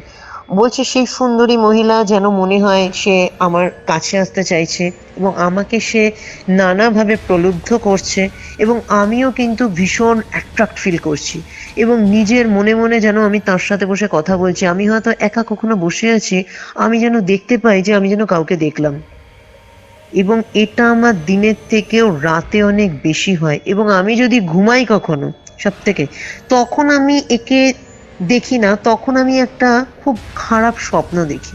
কি স্বপ্ন দেখেন? বলছে আমি স্বপ্ন দেখি এরকম তিনজন মানুষ, তারা কোন পরিবারের কি জানি না, দেখি যেন একজন মহিলা, একজন পুরুষ, একজন বাচ্চা, তারা আত্মহত্যা করছে। আমি এই কমাস ধরে আমি ঘুমোলেই এই স্বপ্ন দেখি, যখন জেগে থাকি যেন একটা ড্রাউজির মধ্যে থাকি, এবং সব সময় আমাকে ওই সুন্দরী মহিলা তাড়া করে বেড়ায়। সে তার মতো করে। আমার আরো একটা জিনিস হয়, যেটা আমি আপনাকে কি করে বলবো। বলুন কি হচ্ছে। বলছে আমাকে সেক্সুয়ালি প্রচন্ড অ্যাট্রাক্ট করে, ঠিক আছে, এবং যখন এই মহিলাকে আমি দেখি, আমার সেক্সুয়াল উত্তেজনা মানে প্রচন্ড বেড়ে যায়। আমি নিজেকে ভদ্রলোকের? কোনোভাবে, হ্যাঁ ভদ্রলোকের, বলছি আমি নিজেকে কোনোভাবে কন্ট্রোল করতে পারি না। আমি আপনাকে আর বিশেষ কিছু বলতে পারবো না। আপনি আমার ওয়াইফের সাথে কথা বলবেন এই ব্যাপারটাতে একটু।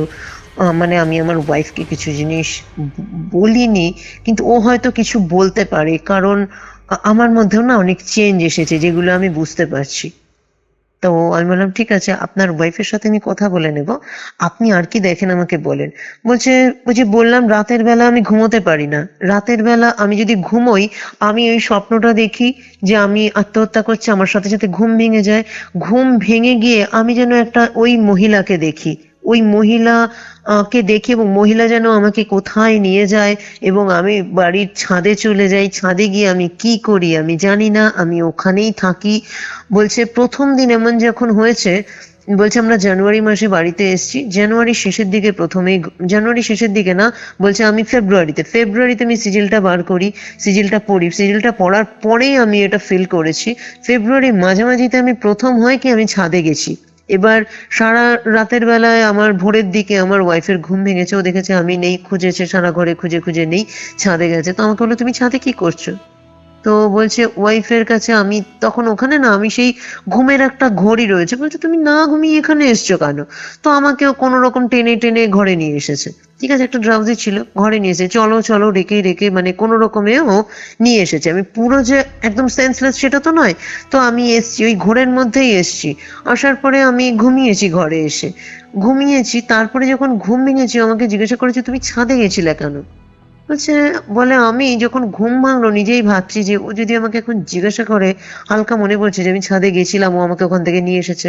তো আমি ভাবছি যে আমার ওয়াইফ যদি জিজ্ঞাসা করে আমি ওকে কি বলবো। তো ও আমাকে জিজ্ঞাসা যখন করেছে আমি ওকে বলে দিয়েছি না মানে এমনি ঘুরতে গেছিলাম, কিছু হয়নি, কেন যাব।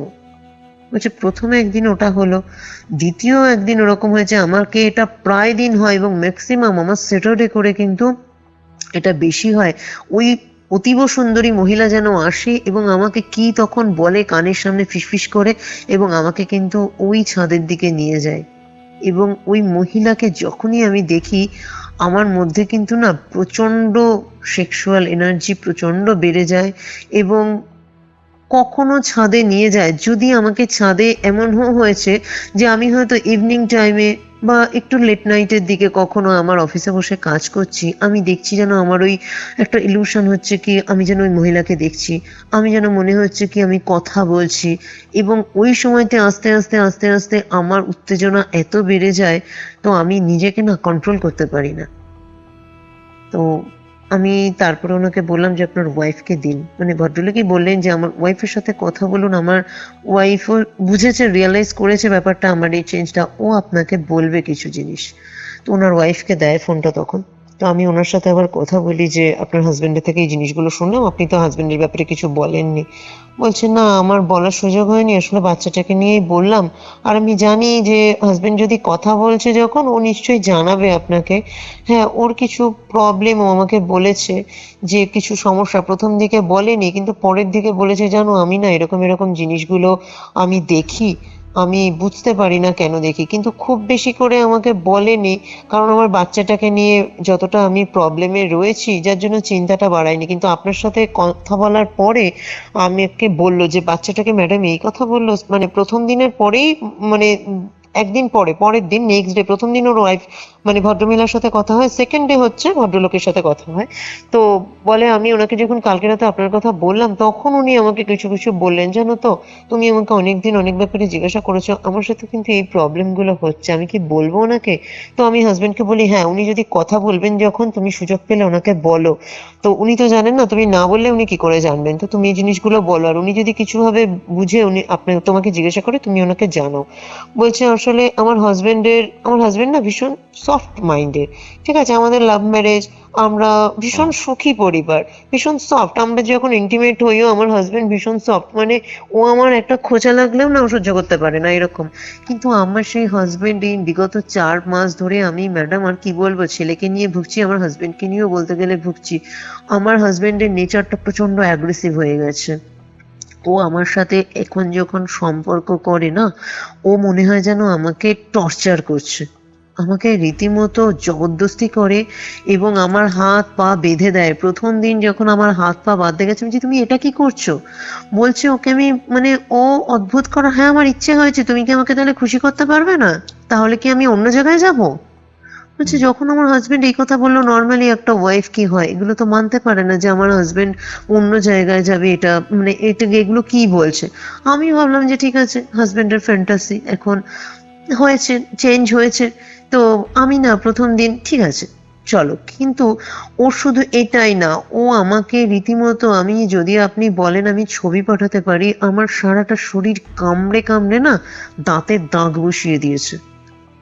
ও আচ্ছা। এখন আমাকে এতটা কামড়ে কামড়ে সম্পর্ক করে, যখন প্রাইভেট পার্টে এতটা কামড়ে ধরে রাখে, ওখান থেকে ব্লাড বেরিয়ে গেলেও যেন হুঁশ নেই।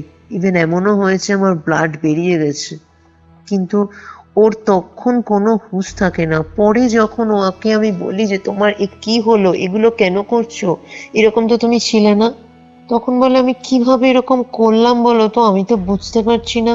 আমার না কি হয় যে তোমাকে আসলে, তোমাকে খুব ভালোবাসি বলে।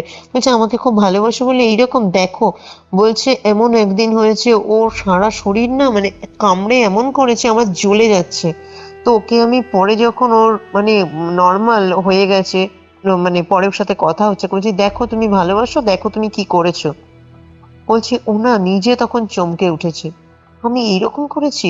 বলছে ও গলা টিপে রাখবে আমার পুরো, আমার যখন পুরো মানে শ্বাসটা বেরোনোর মতো হবে তখন গলা ছাড়বে। আর আপনি যদি দেখেন মানে ওইরকম সময় না যেন আমার গলায় যেন ওর আঙুলের ছাপ পড়ে যায় হালকা।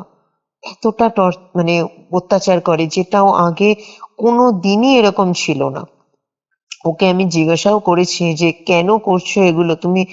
ও তার কোনো সদুত্তর আমাকে দিতে পারে না, ও কেন করছে। বলছে সেই সময় কি হয় আমি তো বুঝতে পারি না, আমার এতটাই মানে তোমার প্রতি আকর্ষণ আমার এত বেড়ে যায়, এত বেড়ে যায়, আমি এরকম করে ফেলি, আমি না বুঝে উঠতে পারি না আমি তখন কি করবো, আমি কোনোভাবেই নিজেকে কন্ট্রোল করতে পারি না। বলছে আর একটা এমন হচ্ছে যেটা মাঝে মাঝে কিন্তু ও রাতে ছাদে চলে যায়। বললাম এটা আমাকে বলুন প্রথম কবে হয়েছে, বা কি কি দিনে যায় বা কোন সময়ে যায়। বলছে ম্যাক্সিমাম স্যাটারডে করে হয়, টুইসডে করেও হয়েছে বা অন্য দিনও হয়েছে, কিন্তু সেটা ভীষণ কম। স্যাটারডে করে বেশি হয়েছে।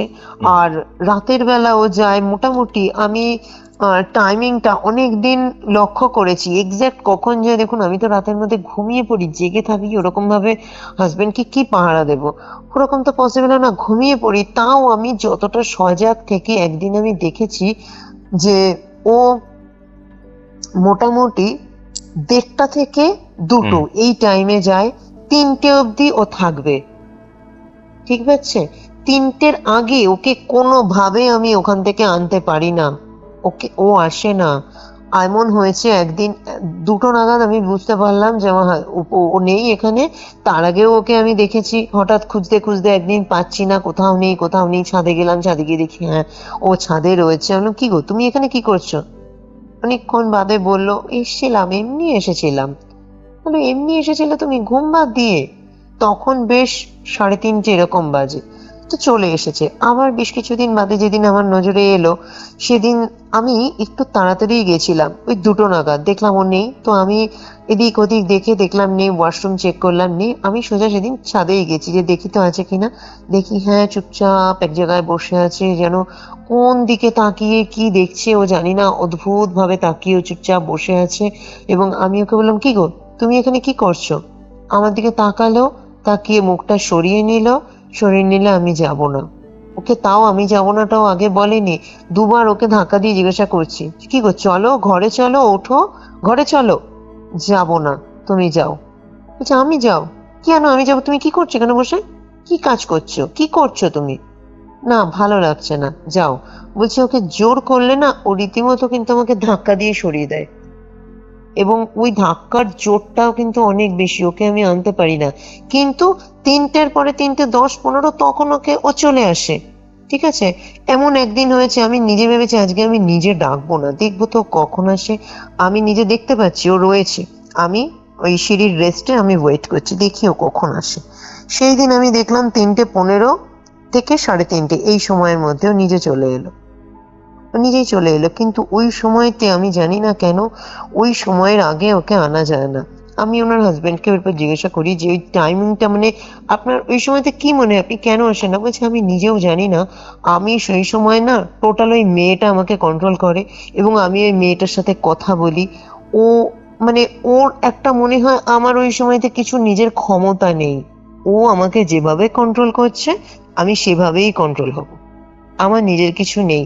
আর আমি সত্যি বলতে না, আমি ওর সাথে অনেক দূর যেন চলে যাই, আমি যেন ওর সাথে সম্পর্ক করি, আমি কিন্তু এমনও দেখি ওই সুন্দরী মহিলাটার সাথে যেন আমি সম্পর্ক করছি। ঠিক আছে, সৌন্দর্য এত বেশি জীবনে কোনো মহিলার প্রতি আমি বাস্তবে এরকম এরকম কাউকে পাইনি। এই মহিলা এত সুন্দর মহিলা, এবং ওকে ছাড়া কিন্তু আজকের দিনে না আমি যেন একটা মোহগ্রস্ত হয়ে গেছি। আজকের দিনে এটা প্রবলেম আমি বুঝতে পারছি, কিন্তু তবু যেন আমার মনে হচ্ছে যে ওকে যেন না দেখলেও আমার ভালো লাগে না, এখন যেন মনে হয় আমি ওকে দেখতে চাই, আমি ওকে দেখবো। কোনো একদিন যদি এরকম হয়, হয়তো আমি কিছু দেখলাম না, আমার মনে হয় না আমি ওকে দেখবো। এবং অদ্ভুত ব্যাপার, ও যেন না আমার কানে এসে ফিস ফিস করে কিছু বলে, যেন মানে ও আমি ওর অপেক্ষা করছিলাম, ও যেন আমার কাছে এলো, এইরকম একটা বলছে। ওই ঘোরের মধ্যে যেন আমি স্বপ্ন দেখার মতো যেন ওর সাথে আমি ঘুরে বেড়াই, ওর সাথে আমি সম্পর্ক করি, ওর সাথে আমি কথা বলি, আমার এগুলো হয়। এবং সব থেকে এই সিজিল যে লকেটটা আমি পড়েছি, এটার পর থেকেই কিন্তু আমার হচ্ছে। এবং এই জন্য রাগে না একদিন আমার ওয়াইফ, যে তুমি এই সমস্ত ছাইপাস যবে থেকে পড়েছো তবে থেকে তোমার হচ্ছে, বলছে একদিন ছিঁড়ে ও টান মেরে ছিঁড়ে ওটা সরিয়ে রেখেছে। আমি কিছু বলিনি, আচ্ছা ঠিক আছে এটার জন্য যদি হচ্ছে খোলা থাক, আমার পড়া দরকার নেই। কিন্তু তারপরেও আমার কোনোভাবেই কিন্তু এটা কিছু হচ্ছে না, আমি মানে ওই একই রকম আমি রয়ে যাচ্ছি, আমার কি হচ্ছে আমি নিজেও জানি না। হয় আমি স্বপ্নে এই দেখছি ও তিনজন মরে যাচ্ছে, আর না হলে আমি জেগে ওই ধরনের স্বপ্ন দেখার মতো ড্রাউজির মধ্যে দেখছি যে আমি ওই মহিলার সাথে ঘুরে বেড়াচ্ছি, মহিলাকে দেখে আমি আকর্ষণ অনুভব করছি, এবং মহিলা যেদিকে যাচ্ছে আমি যেন মোহগ্রস্তের মতো সেদিকে চলে যাচ্ছি। এবার আমি ভদ্রলোককে জিজ্ঞাসা করি যে আপনি স্টোর রুম থেকে আর কিছু পেয়েছেন? আর বলিস না আমি আর তো কিছু পাইনি, তবে একটা সিজিল বুক পেয়েছি, যেটা থেকে আমি আপনাকে বললামই যে আমি সিজিল গুলো পেয়েছিলাম। আমি এই বললাম যে যে মহিলাকে দেখতো, মহিলা হুম, কি একটা হ্যালুসিনেশন না ইট ওয়াজ আ প্রপার এন্টিটি? মহিলা যদি বলা যায় এখানে একটা হ্যালুসিনেশন হয় অ্যাকচুয়ালি। এই যে সিজিলটার কথা আমি তোমায় বলবো, এই সিজিল না সম্মোহন তৈরি করে এবং হুম। একটা হ্যালুসিনেশন তৈরি করে অতীব সৌন্দর্যের কিছু। ঠিক আছে, হ্যালুসিনেশন তৈরি করে যে অতীব সুন্দর কিছু, এবং সেই অতীব সুন্দর কিছুর মাধ্যমে তোমাকে আকর্ষণ করবে এবং তোমাকে একটা নর্মাল লাইফ থেকে, বাস্তবতা থেকে দূরে নিয়ে যাবে আচ্ছা এবং আচ্ছা। সেই দিকে তুমি যেতে থাকবে। এই সিজিলটার মাধ্যমেই কিন্তু এটা হতো, যে সিজিলটা হুম। ভদ্রলোক বড় করে বাঁধিয়ে রেখেছিল এবং বলেছিল এই সিজিলটাই আমাকে সব থেকে বেশি অ্যাট্রাক্ট করে, কারণ ওটা সম্মোহন একটা নকশা, সম্মোহন নকশার মাধ্যমেই অ্যাট্রাক্ট করে। ঠিক আছে, আমি পরবর্তীকালে বলবো হুম। এটা অ্যাকচুয়ালি একটা জিন, একটা জিনের সিজিল, যে জিনটা হচ্ছে কাবালিস্টিক জিন, এবং এই আচ্ছা, নকশাটা হচ্ছে কাবালিস্টিক একটা নকশা, মানে সিজিল। ওকে, ঠিক আছে, আমরা আসছি এই ব্যাপারটা, তারপর হ্যাঁ এই বলো। ব্যাপারটা পরে আসছি। তো এরপরে আমি ভদ্রলোককে বলি এবার আপনি আমাকে স্টোর রুমটা দেখবেন আরো কিছু পান কিনা, ওখান থেকে যতদূর মনে হচ্ছে আপনি আরো কিছু পেতে পারেন। যখন এই বুকটা পেলেন আপনি একটু দেখুন, ঠিক আছে, কারণ আমরা কিছু জিনিস ডাউট করছিলাম, সেটা আমি পরে বলবো যে কি ডাউট করছিলাম, এবং পরবর্তীকালে সেটা প্রুভড হয় যে আমরা যেটা ডাউট করেছি সেটা একদম ঠিক। তো ভদ্রলোককে আমি বলি এবার যে আপনি বাড়িটা কোথা থেকে কিনেছিলেন আমাকে বলবেন, তবে আগে আপনি দেখে নিন যে কিছু পান কিনা। ভদ্রলোক দুদিন টাইম নেয় যে আমি একটু, দুদিন আমাকে টাইম দিন, আমি একটু খুঁজে নিই ভালো করে, স্টোর রুমটা ভালো করে খোঁজে। দুদিনের মাথায় ভদ্রলোক আমাকে ফোন করে যে ম্যাডাম আপনি যেটা বলেছিলেন একদম ঠিক, আমি একটা ডায়েরি পেয়েছি।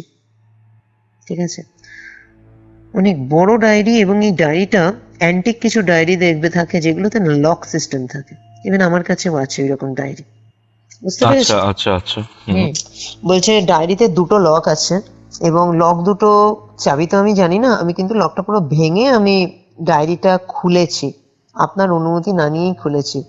যে একবার আপনি দেখলেন এত সমস্যা, তারপরেও আপনার সাহস হলো মানে জিজ্ঞাসা না করে ডায়েরিটা খুলে ফেলা? বলছে আসলে আমার প্রবলেমগুলো এতটা, আমার মনে হচ্ছে সলিউশন তো কিছু হবে, এখানে কিছু তো আছে, আমি ওই উত্তেজনাটাকে ধরে রাখতে পারিনি, আমি তালাটা খুলেছি এবং যেটা বুঝলাম যে ডায়েরির মধ্যে দেখি কি আছে, ডায়েরি কেউ লিখতে পারে বা কিছু থাকতে পারে এমন। তো আমি তালাটা খুললাম, তালাটা খুলে আমি সব পাতা পড়িনি ডায়েরির। যেটা দেখলাম প্রথমেই, পার্সোনাল ডায়েরি লেখা অনেকের হ্যাবিট থাকে, তো এটা কারোর পার্সোনাল ডায়েরি, ঠিক আছে, কারোর পার্সোনাল ডায়েরি। এবং ডায়েরিটা যে লিখেছে তার নাম হচ্ছে মাইকেল ব্রিগানজা, ঠিক আছে, মাইকেল ব্রিগানজা তার নাম, আমি নামটা চেঞ্জ করে বললাম। উনি একজন খ্রিস্টান ব্যক্তি। তো প্রথমেই নাম লেখা এবং সে কি করে থেকে পরের পাতা থেকে শুরু হচ্ছে, এবং প্রথমেই তার ডেট অফ বার্থটা লেখা রয়েছে যে আমার অমুক দিন মাইকেল ব্রিগানজা জন্ম, এই দিয়ে পরের পেজ থেকে ডায়েরি শুরু হচ্ছে। তো দেখলাম প্রথম দিকে ওনার ছোটবেলার কিছু গল্প কথা টথা লেখা রয়েছে, বলছে আমি র্যান্ডাম উল্টাচ্ছি, পাতা উল্টাচ্ছি। একদম শেষে আমি চলে গেলাম যে ডায়েরির একদম শেষে দিকে কি আছে, যেটা থেকে আমি আটকে গেলাম। ওখানে লেখা রয়েছে যে একটা অস্ট্রেলিয়া থেকে একটা আনা সিজিলের বই আমার জীবনে যে এতটা ভয়াবহতা, এবং ইংলিশে লেখা পুরোটা, আমার জীবনে যে এতটা ভয়াবহতা এনে দেবে তা আমি কখনো ভাবিনি। আজকে আমার জীবন শেষ হয়ে গেল, আমি কোনোভাবে পারলাম না এই বইটা কাউকে দিতে, আমি পারবো না, সেটা আমার জন্য ভুল হবে, আমি জেনে বুঝে কারো ক্ষতি করব। আর আমার ক্ষমতা নেই এই বইটাকে ধ্বংস করার। এই বইটা যেখানে থেকে এনেছি সেখানেও ফেরত দিতে পারবো না। আজ এই বইটাই হয়তো আমার জীবনের শেষের দিকে আমাকে নিয়ে যাচ্ছে, আমার স্ত্রীকেও হয়তো শেষের দিকে নিয়ে যাচ্ছে, আর আমার ছোট্ট বাচ্চাকেও হয়তো আমার নিজের হাতে শেষ করে দিতে হবে। বলছে ম্যাডাম এই লেখাটা দেখে মানে আমি তো থমকে গেছি, আমি আজকেই পেয়েছি, আজকেই ভোরবেলা আমি বইটা পেয়েছি। এবং ভদ্রলোক বেশ সকালের দিকে আমাকে ফোন করেছিলেন 7:30 এরকম সময়তে। বলছে রীতিমতো লেখাটা দেখে না আমি অসুস্থ হয়ে গেছিলাম, যে আমি এটা কি পেলাম, এটা কি, কে রেখেছে এগুলো এবং কি ঘটেছিল। এবং লাস্টে সাইন করা মাইকেল ব্রিগানজা বলে ডেট দেওয়া রয়েছে, এবং ডেটটা কিন্তু অনেক পুরনো, মানে এটা 60-এর দশকের একটা ডেট দেওয়া, মানে সালটা মোটামুটি আমাকে ভদ্রলোক যেটা বললো 66-67 এরকম সাল দেওয়া। বলছে এত কি পুরনো, বলছো? একদমই তাই, এত পুরনো, এবং লেখাগুলো কিন্তু মানে আবছা হয়ে গেছে অনেক, এবং ডায়েরির পাতাগুলো কিন্তু একদম মোটা পাতা, কিন্তু ডায়েরির পাতাগুলো কিন্তু অনেকটা পাতলা হয়ে যাওয়া, না এত পুরনো একটা লেখা, এবং দীর্ঘদিন চেপে ছিল জিনিসটা, তো আবছা আবছা লেখাগুলো হয়ে গেছে। তো ভদ্রলোক তার আগে আরেকটু পড়েছে, এইটা পড়ার পরে বলছে আমি অসুস্থ হয়ে গেছি রীতিমতো, মানে এগুলো কি, মানে কি লেখা রয়েছে। ভদ্রলোককে আমি বললাম আপনি একটা কাজ করবেন, ওই সিজিলের বুকস আর এই ডায়েরিটা কিন্তু পাঠিয়ে দেবেন, তার আগে আপনি একটা কাজ করুন, এই ডায়েরির পাতার এই লাস্ট পেজ থেকে মোটামুটি আগের 10 পেজ আমাকে ফটো তুলে তুলে ভালো করে, যাতে আমি এখান থেকে রিড করতে পারি, আমাকে ফটো তুলে তুলে পাঠান। তো আমি দেখলাম এই যে সিজিলের লাস্টের এটা লেখা রয়েছে, এর বেশ কপাতা আগে থেকে একটা লেখা রয়েছে যে প্রতিবারই যেমন আমি বিভিন্ন দেশে যাই আমার পেন্টিং নিয়ে, মানে পেন্টিং এর বিভিন্ন এক্সিবিশনে, এইবারও গেছিলাম অস্ট্রেলিয়াতে। ওখান থেকে বুঝলাম যে যার এই ডায়েরিটা সে হচ্ছে একজন পেন্টার, যেটা প্রথমেও লেখা ছিল, ঠিক আছে, যে ইনি যে লিখছেন এই ডায়েরিটা তিনি হচ্ছেন কিন্তু একজন পেন্টার, এবং তার বিভিন্ন দেশে এক্সিবিশনে যাওয়ার হ্যাবিট রয়েছে, অনেকেরই থাকে বিভিন্ন দেশের এক্সিবিশনে। বলছে সে তিনি আবার লিখেছেন আমি স্বপ্ন দেখি কোনোদিন এই যে আমি বিভিন্ন দেশে এক্সিবিশনে যাই, এরকম কোনো এক্সিবিশনে কোনোদিন আমার পেন্টিং থাকবে, আমি সেই স্বপ্ন নিয়ে এক্সিবিশনগুলো ঘুরি, আমি বিভিন্ন জনের ছবি দেখি এবং যেন প্রতিদিন আমি শিখি। সারাদিন পরিবারকে সময় দিতে পারি না বলে, পরিবারে জানি সবাই অনেক রাগ করে, কিন্তু আমার স্বপ্ন যেদিন পূর্ণ হবে আমি সেদিন যে কত খুশি হব, সেদিন আমার পরিবার হয়তো সব থেকে বেশি খুশি হবে। এরকম ভাবে মানে সুন্দরভাবে উনি নিজের কথাগুলো লিখেছেন, এবং লাস্টে লিখেছেন যে আমার এই অস্ট্রেলিয়ার যে এক্সিবিশনটা হলো আমার নিজের দেশ অস্ট্রেলিয়া। এবার এই দেশে গেলাম, আর হয়তো কোনোদিন যেতে পারবো কিনা দেশে আমি জানি না। অস্ট্রেলিয়ার এই এক্সিবিশনের যে সফরটা আমার ছিল, এটাই হয়তো আমার লাস্ট হলো। আর হয়তো কখনো আমি জানি মানে যেতে পারবো না। এবারে যখন এক্সিবিশনে গেছিলাম, ঠিক এইভাবেই লেখা, এবারে যখন এক্সিবিশনে গেছিলাম অস্ট্রেলিয়ায়, পাশে একটা অকাল্টের এক্সিবিশন হচ্ছিল। ওইসব দেশে না, জানো তো, আমেরিকা, অস্ট্রেলিয়া, এইসব দেশে অনেক অকাল্টের এক্সিবিশন হয়। অকাল্টের মানে এখানে বিভিন্ন রকমের অকাল্টের জিনিসপত্র পাওয়া যায়, এবং অনেক ডার্ক অকাল্টের জিনিস, মানে ব্ল্যাক ম্যাজিকের অনেক জিনিস পাওয়া যায়, বিভিন্ন রকমের সিজিল পাওয়া যায়, ট্যারট কার্ড পাওয়া যায়, বনের উপরে অনেক রকমের বন পাওয়া যায় বিভিন্ন, এগুলো আমাদের দেশে হয় না। তো উনি মানে লিখেছেন, হাড়ের কথা বলছো? হাড় হাড় হ্যাঁ, স্কাল পাওয়া যায়, শিং পাওয়া যায়, অনেক কিছু পাওয়া যায়, কোনো রেয়ারেস্ট কিছু পাওয়া যায়, বিভিন্ন রকমের মিরর পাওয়া যায়, বিভিন্ন ডিজাইনের যে ব্ল্যাক মিরর পাওয়া যায়, ক্যান্ডেল স্ট্যান্ড পাওয়া যায়, এবং অ্যান্টিক জিনিসও অনেক পাওয়া যায়, মানে অকাল্ট রিলেটেড অ্যান্টিক। বলছে এইবারে এক্সিবিশনে গেলাম, তো সেখানে পাশেই একটা জায়গাতে অকাল্ট এক্সিবিশন হচ্ছিল।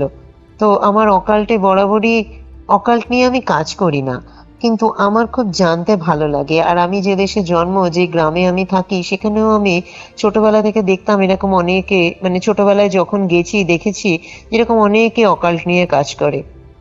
তো আমার খুব জানার ইচ্ছে ছিল, কোনোদিন আমি শিখিনি, জানতে খুব ভালো লাগতো। তো আমি এই সিজিলের বইটা নিয়ে এলাম।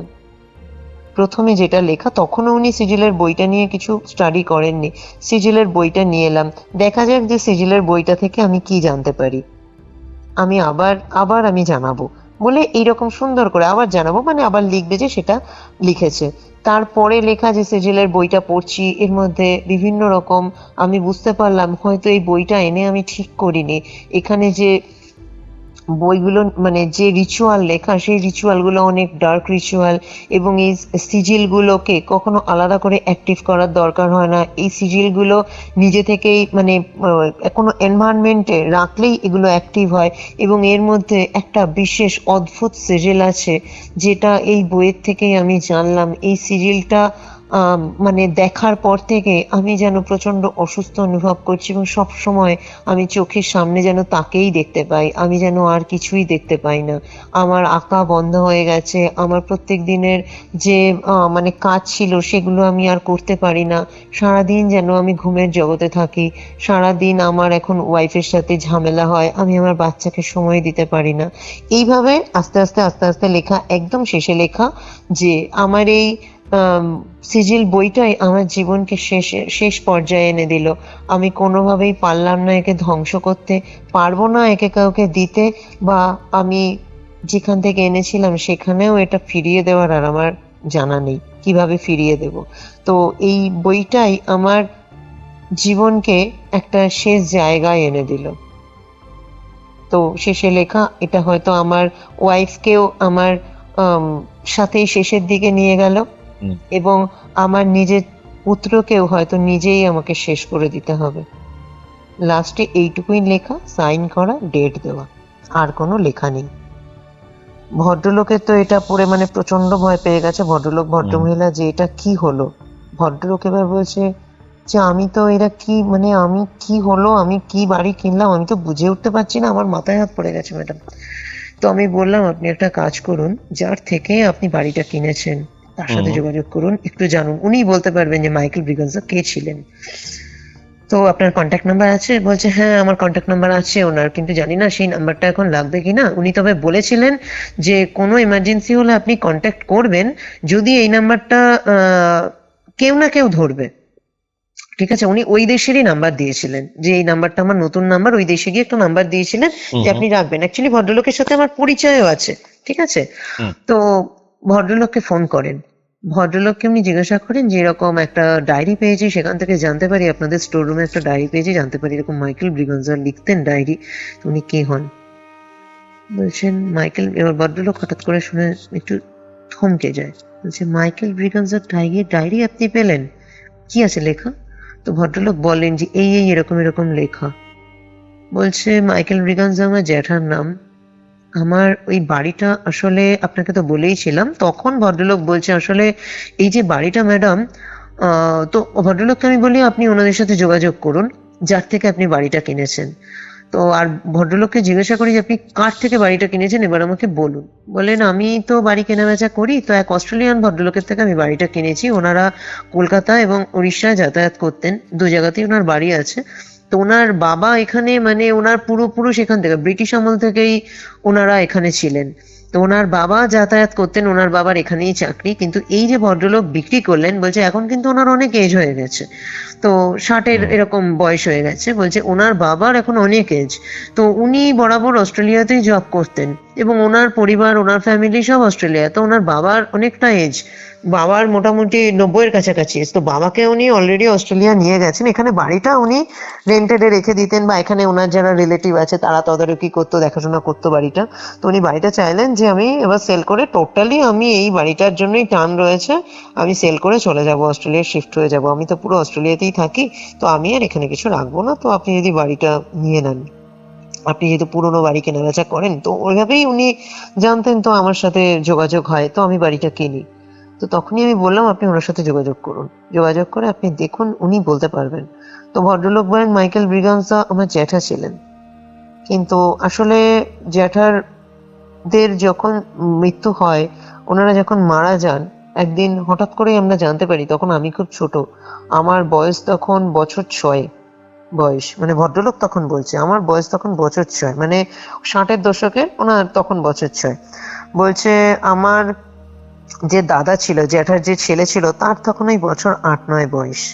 এবং আমার জেঠিমা ছিলেন এবং আমার জ্যাঠা ছিলেন। জ্যাঠা আমার পেন্টার ছিলেন এবং ওনার সত্যিই হ্যাবিট ছিল, বিভিন্ন দেশে বাবার কাছে শুনেছি, বিভিন্ন দেশে উনি যেতেন পেন্টিং এর বিভিন্ন এক্সিবিশনে। এবং ওনার অকাল্টেরও বিভিন্ন ইন্টারেস্ট ছিল এবং অকাল্টের কিছু জ্ঞানও ওনার ছিল। তো উনি অনেক বই পড়তেন, অকাল্টের বিভিন্ন বই পড়তেন, এটা আমি জানতাম, বাবার কাছে শুনেছি। কিন্তু অদ্ভুত রকম ভাবে স্টোর রুমটা, আমি এটা বলতে পারবো না, ভদ্রলোক বলেছে যে কেন আমার বাবাও কখনো স্টোর রুমটা খোলেনি, আমি না এটা জানি না। তো স্টোর রুমটা কখনো না আমাদের কিন্তু খোলা হয়নি। আমি যার জন্য আপনাকে বলেছিলাম যে স্টোর রুমে আমাদের ইম্পর্টেন্ট কিছু নেই, আপনি দেখে আপনি যা ফেলার ফেলে দেবেন, আমি আপনার উপরই দায়িত্ব দিয়ে গেলাম। তো আমাদের কোনো জিনিস নেই। বলছে একদিন, তখন আমরা অনেক ছোট, আমার হালকা মনে আছে, একদিন হঠাৎ আমাদের ফোন আসে, আমরা তখন কলকাতায়, যে জ্যাঠা, জেঠিমা এবং দাদা আর নেই। এবং ওদের বাড়ির একজন পার্মানেন্ট পরিচারিকা ছিল, সে খবর দেয়, যে নাম্বার ছিল ওনার কাছে রাখা ছিল, তো সে খবর দেয় যে আপনারা আসুন, আপনাদের মানে আপনার দাদা বৌদি আর এরা কিন্তু নেই। বলছে আমরা যাই, কিন্তু ওখানে কোনো রকমের নোট বা কোনো কিছু কিন্তু আমরা পাই না, যেটা বোঝা যায় যে ওরা আত্মহত্যা করেছে। কিন্তু ছোট বাচ্চাটা কিভাবে আত্মহত্যা করলো সেটা বোঝা যায় না। ছোট যে দাদা ছিল আমার, সে বিষক্রিয়ায় মারা যায়, এটা জানা যায়, কারণ পোস্টমর্টেম হয়েছিল, বা পরবর্তীকালে আমি আমার বাবার থেকে শুনেছি যে বিষক্রিয়ায় মারা যায়। কিন্তু আরো সবাই অন্যভাবে মারা গিয়েছিল, তখন আমি অনেক ছোট, তখন অত তো আমার মনে নেই। আর পরবর্তীতে না আমার বাবা খুব একটা দাদার কথা বলতে চাইতো না, বলতো ওদের কথা বাদ দে না, তুই অন্য কথা বল। দাদা, এবার আমি ভাবতাম যে বাবা খুব কষ্ট পায়, বাবার নিজের দাদা ছিলেন। তো তারপরে ওই বাড়িটা বাবাই দেখাশোনা করতো এবং বাবা কখনো গিয়ে থাকতো, ছুটি কাটাতো, আমরাও যেতাম কখনো ছুটি কাটাতে, হয়তো যেতাম, বেসিক্যালি আমরা কলকাতায় থাকতাম, ছুটি কাটাতে যেতাম। তো এবার আমি বাড়িটা বিক্রি করার মনস্থ করি, যে বাবা তো ওখানেই চলে গেছে, আমি ওখানে এবার বাড়িটা সেল করে দেবো। কিন্তু এই যে সিজিলের বুকস বা এই ডায়েরি, এই ব্যাপারে কিন্তু আমরা কিচ্ছু জানতাম না, ঠিক আছে? তো ওনার সাথে এটা কথা হয়, উনি তো কিছুই জানেন না। এইটুকুনি জানা যায় যে হ্যাঁ, মাইকেল ব্রিগানজা বলে কেউ ছিল এবং তিনি একজন পেন্টার ছিলেন, এটা জানা যায়। পেন্টার ছিলেন এবং তার অকাল্টে ইন্টারেস্ট ছিল। এই সিজিলের বুকটা উনি অস্ট্রেলিয়ার একটা অকাল্ট ফেয়ার থেকে উনি নিয়ে আসেন। তো ভদ্রলোক এবার আমাকে বলেন যে এবার আমি কি করব, কারণ এর মধ্যে তো আমি ফেঁসে গেলাম। ভদ্রলোক আমায় তখন জিজ্ঞাসা করছেন যে আমি যে স্বপ্নটা দেখি, সেটা কেন দেখি ম্যাডাম? আমি তো এরমই স্বপ্ন দেখি। আমি যে আপনি নিজের অজান্তেই অনেকগুলো ভুল কাজ করে ফেলেছেন।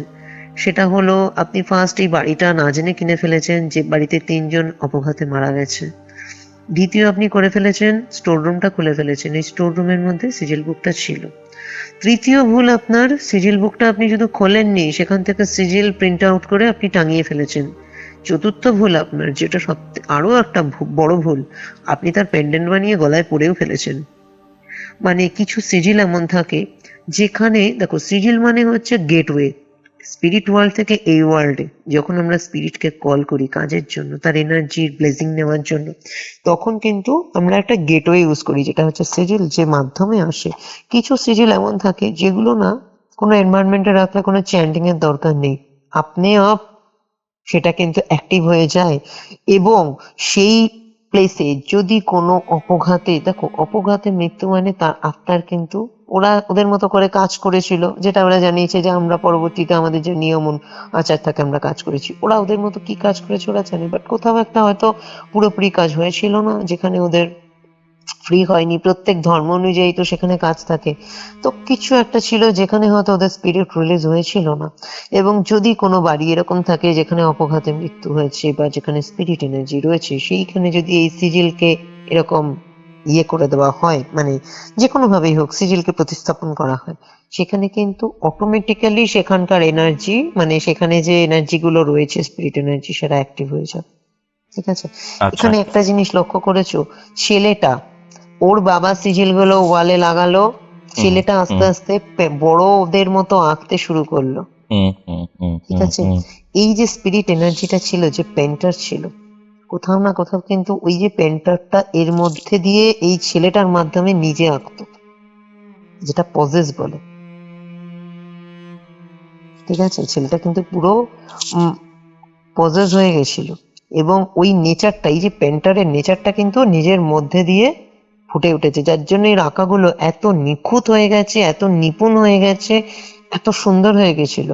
কারণ এটা যদি ওর পার্মানেন্ট হতো, আমরা পরবর্তীকালে আমি বলছি কি রিচুয়াল করেছি, রিচুয়াল করার পরে রেমেডি দেওয়ার পরে বাচ্চাটা খুব ঝিমিয়ে গেছিল। ঠিক আছে। এবং আচ্ছা। বাচ্চাটার মা আমাকে বলেছিল যে আমার ছেলে না এখন সারাদিন ঘুমোচ্ছে। ঠিক আছে। ওকে আমি একটাই জিনিস জিজ্ঞাসা করেছিলাম, ভদ্রমহিলাকে, ও এখন ছবি আঁকছে? বললো ছবি, আর্ট পেপার পেন্সিল কোথায় তার ঠিক নেই, ছবি আঁকায় তো ওর মন নেই। এবং একদিন বসিয়েছিল, কিরে বাবা ছবি আঁকবি না আঁক, বলছে ও তো আবার সেই পুরোনো জায়গাতে ফিরে গেছে, যেমন ও আঁকতো প্রথমে, বাচ্চা যেমন আঁকে ঠিক সেই জায়গাতেই আবার ফিরে গেছে। ঠিক আছে। তো এক্ষেত্রে যে রিচুয়ালটা আমরা করেছিলাম, এবার রিচুয়ালে চলে আসি। তো রিচুয়াল যেটা করেছিলাম সেটা হচ্ছে, এই রিচুয়ালটাও কিন্তু এই যে সিজিলের বইটা ছিল, সিজিলের বইতে যেমন বিভিন্ন সিজিল সম্পর্কে ডিটেলস বর্ণনা ছিল, এটা হচ্ছে কাবালিস্টিক সিজিলের একটা বই ছিল। ঠিক আছে। মানে এই যে এবং বারবার টার্মটা শুনছি, কাবালি বা কাবালিস্টিক, এই ব্যাপারটা কি? কিং সোলোমন, ঠিক আছে, কিং সোলোমনের নাম শুনেছো তো? নিশ্চয়ই। কিং সোলোমনের কিন্তু কাবালা, যেটা কাবালাও কিন্তু ব্ল্যাক ম্যাজিক। ঠিক আছে। এই যে সুলেমানি তন্ত্র এসব হয় না, সেটা কিন্তু কাবালার মধ্যে আছে। ঠিক আছে। এবং কাবালা কিন্তু করে, যদি বলে এটা কাবালা করার মানুষ কম আছে, কিন্তু তাও কিছু মানুষজন আছে যারা কাবালা ব্ল্যাক ম্যাজিক জানে, তো এটা কাবালার মধ্যে পড়ে। এই যে জিন, আমি এবার যে জিনটার ব্যাপারে বলবো তোমাকে, আমাদের যে ডেমন, আমরা যে ডেমন নিয়ে কাজ করি না, 72 ডেমন নিয়ে কাজ করি, বা আমরা সেটানকে নিয়ে কাজ করি, আমরা লুসিফারকে নিয়ে কাজ করি, এটা কিন্তু ডিফারেন্ট। ঠিক আছে। এটা কিন্তু ডিফারেন্ট একটা এনার্জি। এই যে জিনটা রয়েছে, এই জিনটার নাম হচ্ছে জাহরাইল আল মুহারিক। ঠিক আছে। মানে অ্যাট্রাকশনের যেটা বললে, একদম কি বললে নামটা জাহরাইল একবার বলো? আল মুহারিক, জাহরাইল আল মুহারিক, যার অর্থ আমি যদি বাংলা করি, জাহরাইল আল মুহারিক, যার অর্থ হচ্ছে অনুভূতির দহনকারী। আমি প্রথমেই বলেছিলাম। এবং কাবালার গুপ্ত ব্যাখ্যার অন্ধকারে যদি আমি বলি, এটা কোনো আলোর থেকে, ঐশ্বরিক আলো থেকে মানে এটা প্রতিফলন নেয় সেটা নয়, বরং এটা কিন্তু অনুভূতি, নর্মাল মানুষের যে অনুভূতি, সেই অনুভূতিকে ধ্বংস করে তাকে ইলিউশনের দিকে নিয়ে যায়, এবং বাস্তবতার থেকে তাকে অনেক দূরে নিয়ে যায়, এবং যেখানে তার ওই ইলিউশনের যে অনুভূতি, যেটা সত্য, মানে সত্যি জিনিসগুলোকে না ছাপিয়ে দেয়। এবং এক্ষেত্রে যেটা তৈরি করে না, একটা স্বর্ণমোহিনী নকশার মাধ্যমে, যেটা আমি বলেছিলাম, স্বর্ণমোহিনী তৈরি করে। ঠিক আছে। এবং অতি সুন্দরের দিকে আকর্ষিত হয়ে যায় মানুষ। এবং তার সামনে এমন অতীব সুন্দর নারী আসবে বা অতীব সুন্দর পুরুষ আসবে, তাকে দেখে এতটা আকর্ষণ হবে, ফিল হবে, সে যেমন বলবে সে সেটাই করবে। এটা হচ্ছে অ্যাকচুয়ালি, যদি আমি বলি, অনুভূতি নির্ভর পরজীবী চেতনা। মানে আমি বলছি এই জিনিসটা হচ্ছে এরকম একটা চেতনা, যে চেতনাটা পরজীবী। পরজীবী কাদের বলে? যারা কিন্তু নিজের কিছু ক্ষমতা থাকে না। নিজের পরজীবী গাছ কাদের বলে? যারা অন্যের রস শুষে খায়, তাই না? আমরা পরজীবী নিয়ে পড়েছি। তো এই পরজীবী চেতনা বলতে নর্মাল যে তার চিন্তা ভাবনা অনুভূতি, সেটাকে সে কিন্তু পুরো খেয়ে নেবে, খেয়ে সে তার নিজের মতো করে তাকে কন্ট্রোল করবে। ঠিক আছে? মানুষের আকাঙ্ক্ষা, বাসনা, মোহ, এইগুলোকেই কিন্তু ইন্ডিকেট করে এই যে শক্তিটা না, ঠিক আছে, এই যে জিনের যে শক্তি, এই শক্তিটা কিন্তু এই জিনিসগুলোকেই ইন্ডিকেট করে। এটা কোনো দেহ এরকম নয়, মানে কোনো আকাঙ্ক্ষা, বাসনা, কামুকতা, বিভ্রম তৈরি করে কামুকতা। এখানে আমরা কি দেখলাম? লোকটার মধ্যে কামুক উত্তেজনা প্রচুর বেড়ে গেছিল, ঠিক আছে? এবং এই যে বাচ্চাটারও কিন্তু ওর মায়ের প্রতি একটা কামুক মনোভাব তৈরি হয়ে যাচ্ছিল, যেটা 4 বছরের বাচ্চার মতো নয়, যেটা কিন্তু অন্যরকম একটা অ্যাডাল্ট মানুষের মতো, ঠিক আছে? তো এই ধরনের জিনিসই কিন্তু তৈরি করে, এবং এক্ষেত্রে লোকটাকে প্রচন্ড পরিমাণে ওয়াইল্ড বানিয়ে দিয়েছিল। নিয়ন্ত্রণহীনের কামনা যেটাকে বলে, অতিরিক্ত আসক্তি, হিংসা এবং অন্যকে প্রভাবিত করার ইচ্ছা, ঠিক আছে? মানে এই যে ওই মেয়েটি এসে কি করতো? একটা ইলিউশন ক্রিয়েট করছে, একটা দেখতো, আসলে কোনো মেয়েই ছিল না, ওটা একটা ইলিউশন, যেটাই জিনের প্রভাবে হতো, ঠিক আছে? এবং তখন কি করতো? লোকটাকে প্রভাব বিস্তার করছে, লোকটার উপরে ইলিউশন ক্রিয়েট করে, এবং ওই লোকটার কামুকতা লোকটা কিন্তু তখন তার ওয়াইফের উপরে গিয়ে অ্যাপ্লাই করছে, ঠিক আছে? দেখতো কি ওই মহিলার সাথে সম্পর্ক করছে যাকে দেখছে, এবং তারপরে দেখতো যে ওর মহিলার ওপরে প্রচন্ড পরিমাণে জবরদস্তি করছে, এবং ভদ্রলোক নিজে বুঝেও কিন্তু কিছু করতে পারতো না। এক্ষেত্রে এমন হয় তার ভেতরে চেতনা লোক পেয়ে যাবে। বাহ্যিক এই জিনিসগুলো যখন দেখবে, তার ভেতরে কোনো চেতনা থাকবে না। স্বভাবগত যে মানে তার যে স্বভাব, সেটাকে পিছনে ফেলে সে কিন্তু এই ধরনের ইলিউশন, এই ধরনের আকাঙ্ক্ষা, কামনা, কামুকতা, এই দিকেই ছুটতে থাকবে, ঠিক আছে? এগুলোই হয় এই জিনের প্রভাবে। আচ্ছা, ঠিক আছে? মানে তো খুব মানে প্যাসিভলি ইনিশিয়াল বেসিসে কাজটা করে। আমরা যদি ঘটনাটাকে ভালোভাবে বুঝতে চাই, ফার্স্ট আমাদের বাচ্চাটারই চেঞ্জেস হচ্ছে, বাট ভেতরে এতটা গেড়ে বসেছে এই ব্যাপারটা বোঝাই যাচ্ছিল না। একদমই তাই, ভেতরে যে এতটা বসে গেছে সেটা কিন্তু বুঝতে পারবে না। এটা উপর থেকে যে একদম মানে তাকে পুরো পাগলের মতো করে দেবে সেটা না, একটু একটু একটু একটু করে প্রভাব বিস্তার করবে, এবং এর কাজই হচ্ছে কামুকতার মাধ্যমে, সম্মোহনের মাধ্যমে প্রভাব বিস্তার করা। জেহেরাল আল মুহারিক এই জিনটার নাম, ঠিক আছে?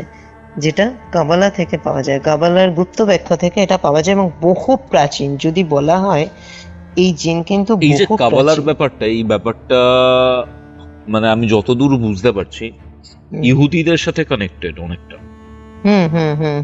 এন্ড সেখান থেকে অ্যাব্রাহামিক রিলিজিয়নের যে ট্রেডিশন, সেখান থেকে ব্যাপারটা ডাউন হচ্ছে।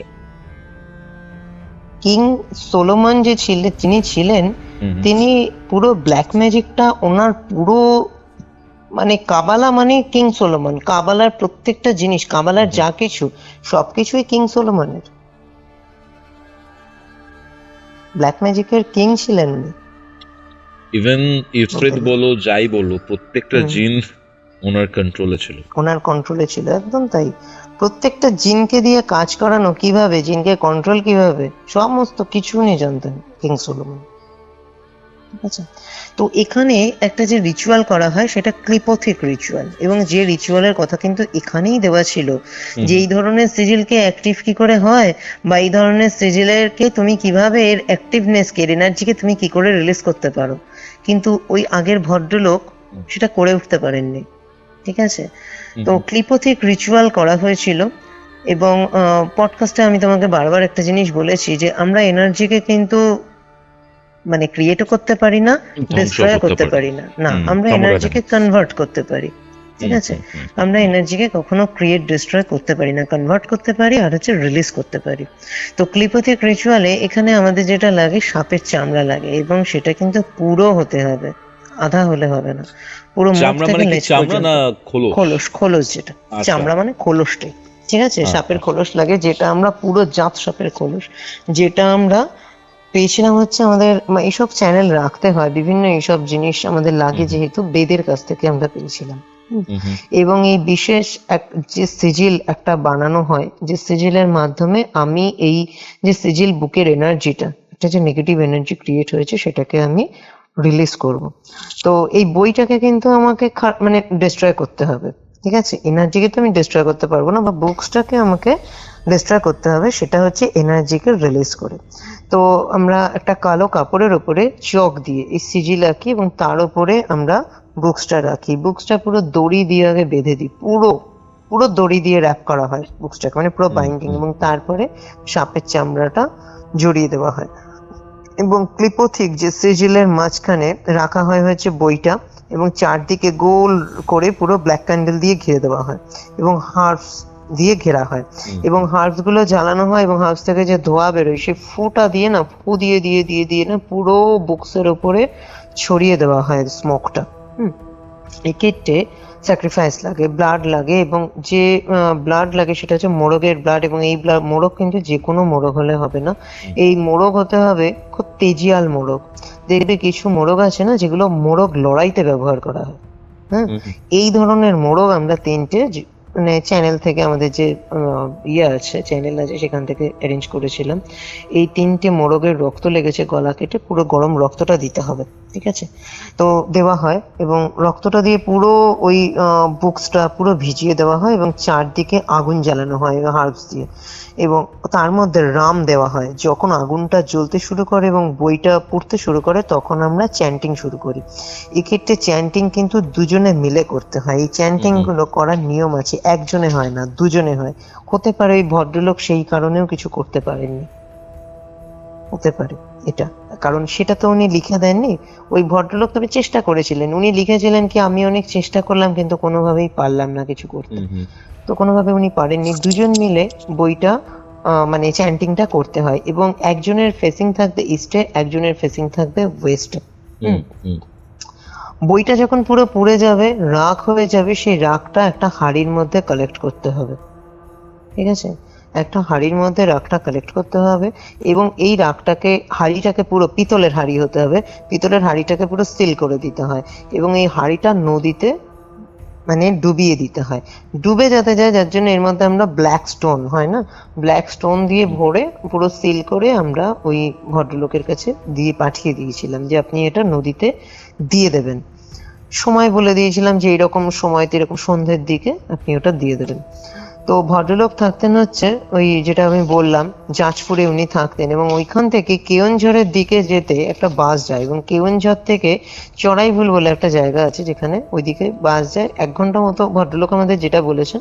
তো ওখানে ওই 1 ঘন্টা মতো যাওয়ার, ঘন্টাখানেক যাওয়ার পরে ওখানে ওই বৈতরণী নদী পড়ে, এবং ওই নদীতেই একটা, ওখানে একটা ব্রিজ আছে, তো ওই ব্রিজের থেকে ওই নদীতে ওই হাঁড়িটা উনি ফেলে দেন, ঠিক আছে। এবং তার পরবর্তীতে আমি ভদ্রলোককে, ভদ্রমহিলাকে এবং সে বাচ্চাকে আমরা প্রোটেকশন দিয়েছিলাম, এবং আমাদের বিশেষ অ্যাপোথেকারি অয়েল থাকে যেটা হেলথ অয়েল থাকে, সেই অয়েল দিয়েছিলাম, বাড়ির প্রোটেকশন দিয়েছিলাম, এবং ওনার পার্সোনাল ডায়েরি, ওনার যে ফটো ফ্রেম, এই যে সিজিলের বুকসের সাথে কিন্তু উনি যে ফটো ফ্রেম বানিয়েছিলেন, পেন্ডেন্ট বানিয়েছিলেন, পার্সোনাল ডায়েরি, সবকিছু কিন্তু ডিস্ট্রয় করা, সেম যা কিছু ছিল। ওনাকে বলেছিলাম স্টোর রুমটা ভালো করে আপনি দেখুন, যা যা সেমি ফার্নিশড বাড়ি আপনি কিনেছেন, দেখুন যা যা আছে পুরো পরিষ্কার করুন, এবং যা কিছু আপনার মনে হবে আপনি পাঠিয়ে দিন, কারণ ওগুলো প্রত্যেকটা জিনিস ডিস্ট্রয় করতে হবে। তো ডিস্ট্রয় করা হয়, বাড়ির প্রোটেকশন দেওয়া হয়। তো পরবর্তীকালে ভদ্রমহিলা যেটা বলেন, যে ভদ্রলোকও বলেন যে অদ্ভুতভাবে আপনি যেদিন রিচুয়াল করেছেন আমাকে, তারপর থেকে আমি বুঝতে পারছি মানে আপনার রিচুয়াল হলো, এবং তারপর থেকে কিন্তু আমি এই ইলুশনগুলো আমার আর হয় না। আর যেদিন আমি গেলাম, ওয়াইফকে সাথে নিয়ে গেছিলাম, বাচ্চাকে রেখে, ওর রিলেটিভের কাছে রেখে ওয়াইফকে সাথে নিয়ে আমি যেদিন ওটা ফেলে দিলাম, অদ্ভুত জিনিস ম্যাডাম, মানে মনে হলো আমার জীবন থেকে যেন কোনো একটা ভার নেমে গেল, ঠিক আছে, এবং বাড়িতে এসে দেখি আমার বাচ্চা একদম নর্মাল খেলাধুলা করছে, এবং অনেক ভদ্রমহিলা বলে যে আমার বাচ্চা প্রচন্ড উইক হয়ে গেছে এবং এখনো প্রচন্ড পরিমাণে ঘুমোচ্ছে। তো আমি তখন জিজ্ঞাসা করি কেমন ছবি আঁকছে এখন, বলছে এখন ছবি আঁকা উঠে গেছে, ও ঘুমোচ্ছে এখন, আর্ট পেপার একদিকে পেন্সিল একদিকে, ও ঘুমোচ্ছে। তাও আমি ওনাকে বলেছিলাম যে তুমি এবার বাচ্চাকে একটু দেখো তো কেমন আঁকে, ওকে একটুখানি ইন্সপায়ার করো, ওকে দেখো, একটু ছবি আঁকাও। তো ভদ্রমহিলা আমাকে বললো যে ম্যাডাম ও এঁকেছে, আমি এবার আপনাকে ছবিটা পাঠাবো, যেটা এঁকেছে আমার সামনে বসেই এঁকেছে, আপনি দেখবেন তো। তো আমাকে পাঠালো, তো আমি দেখলাম না, ও প্রথমে যেমন ছবি আঁকতো সেই জায়গাতেই ফিরে গেছে। ঠিক আছে, তো মানে কি বলবো জাস্ট, মানে আমার খুব রেয়ারেস্ট একটা এক্সপিরিয়েন্স এটা, আমাদের খুব রেয়ারেস্ট একটা এক্সপিরিয়েন্স। মানে অকাল্ট খুব ভালো একটা সায়েন্স, কিন্তু সেটাকে না জেনে কেউ যদি ব্যবহার করে সেটা কতটা ভয়ানক কিছু নিয়ে আসতে পারে লাইফ। এবং এই ধরনের একটা সেজেল, সেই সেজেলটা যে এইভাবে সম্মোহন বিদ্যা মানে মতো কাজ করে এবং সম্মোহন করে, এবং সেটা এই রকম লেভেলে নিয়ে যেতে পারে, এইরকম কামক করে দেওয়া, তার ওয়াইফের উপরে যেন অত্যাচার করছে, এই ধরনের জিনিসগুলো প্রচন্ড প্রচন্ডই, মানে এই সিজিল গুলো না অ্যাকচুয়ালি প্রচন্ড রেয়ারেস্ট। এবং আমি তোমাকে যে জিনটার ব্যাপারে বললাম খুব রেয়ারেস্ট, কিন্তু এখন এইসব জিন নিয়ে কিন্তু কেউ কাজ করে না। বহু প্রাচীন যুগে যদি তুমি বলো, এই জিন নিয়ে কিন্তু কাজ হতো।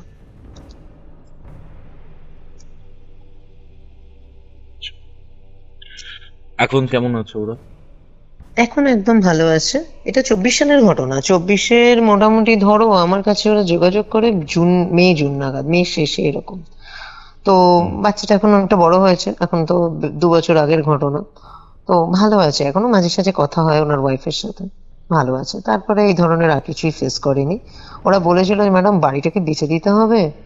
ওর ভদ্রলোক বলেছিল যে আমার খুব বাড়িটা না খুব ভালো লাগেছিল, আমার বাড়ির পরিবেশটা ভীষণ ভালো, চারদিকে গাছ, অনেকটা জমি নিয়ে আমার বাড়ি, এবং বাড়ির পুরোনো দিনের পুরো ধাঁচের বাড়িটা, এবং বাড়িটা তৈরি করা হয়েছে যখন খুব ভালোভাবে তৈরি করা হয়েছে, নাহলে এত পুরোনো বাড়ি হয়তো ভালো থাকে না।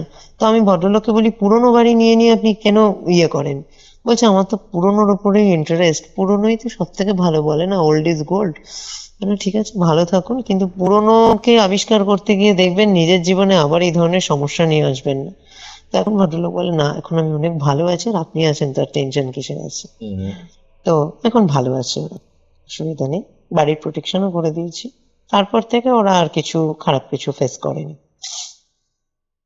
এটাই ছিল আজকের ঘটনা। আজকের এই ঘটনাটা আপনাদের কেমন লাগলো সেটা কমেন্ট করে জানান। ভিডিওটা ভালো লাগলে অবশ্যই লাইক করে শেয়ার করে দিন, এন্ড নতুন হলে সাবস্ক্রাইব করুন। আপনিও যদি আপনার ঘটনা আমার সাথে শেয়ার করতে চান, যোগাযোগ করুন আমাদের অফিসিয়াল হোয়াটসঅ্যাপ নম্বরে, যেটি হচ্ছে 6290675195। তাহলে চলুন দেখা হচ্ছে পরবর্তী এপিসোডে, যেটি আসছে বৃহস্পতিবার দিন দুপুর ঠিক 3টের সময়। ততক্ষণ অব্দি কিউরিও ফাইটার এরকম আরো 2টি এপিসোড দেখতে শুনতে আপনার মোবাইল স্ক্রিনে আসা ডান দিকের অথবা বাঁ দিকের বক্সে ক্লিক করুন। Curiophyte presents Ghostly Call Recording, a horror audio documentary by Kaustav Kumar. এবার ভয় পাবে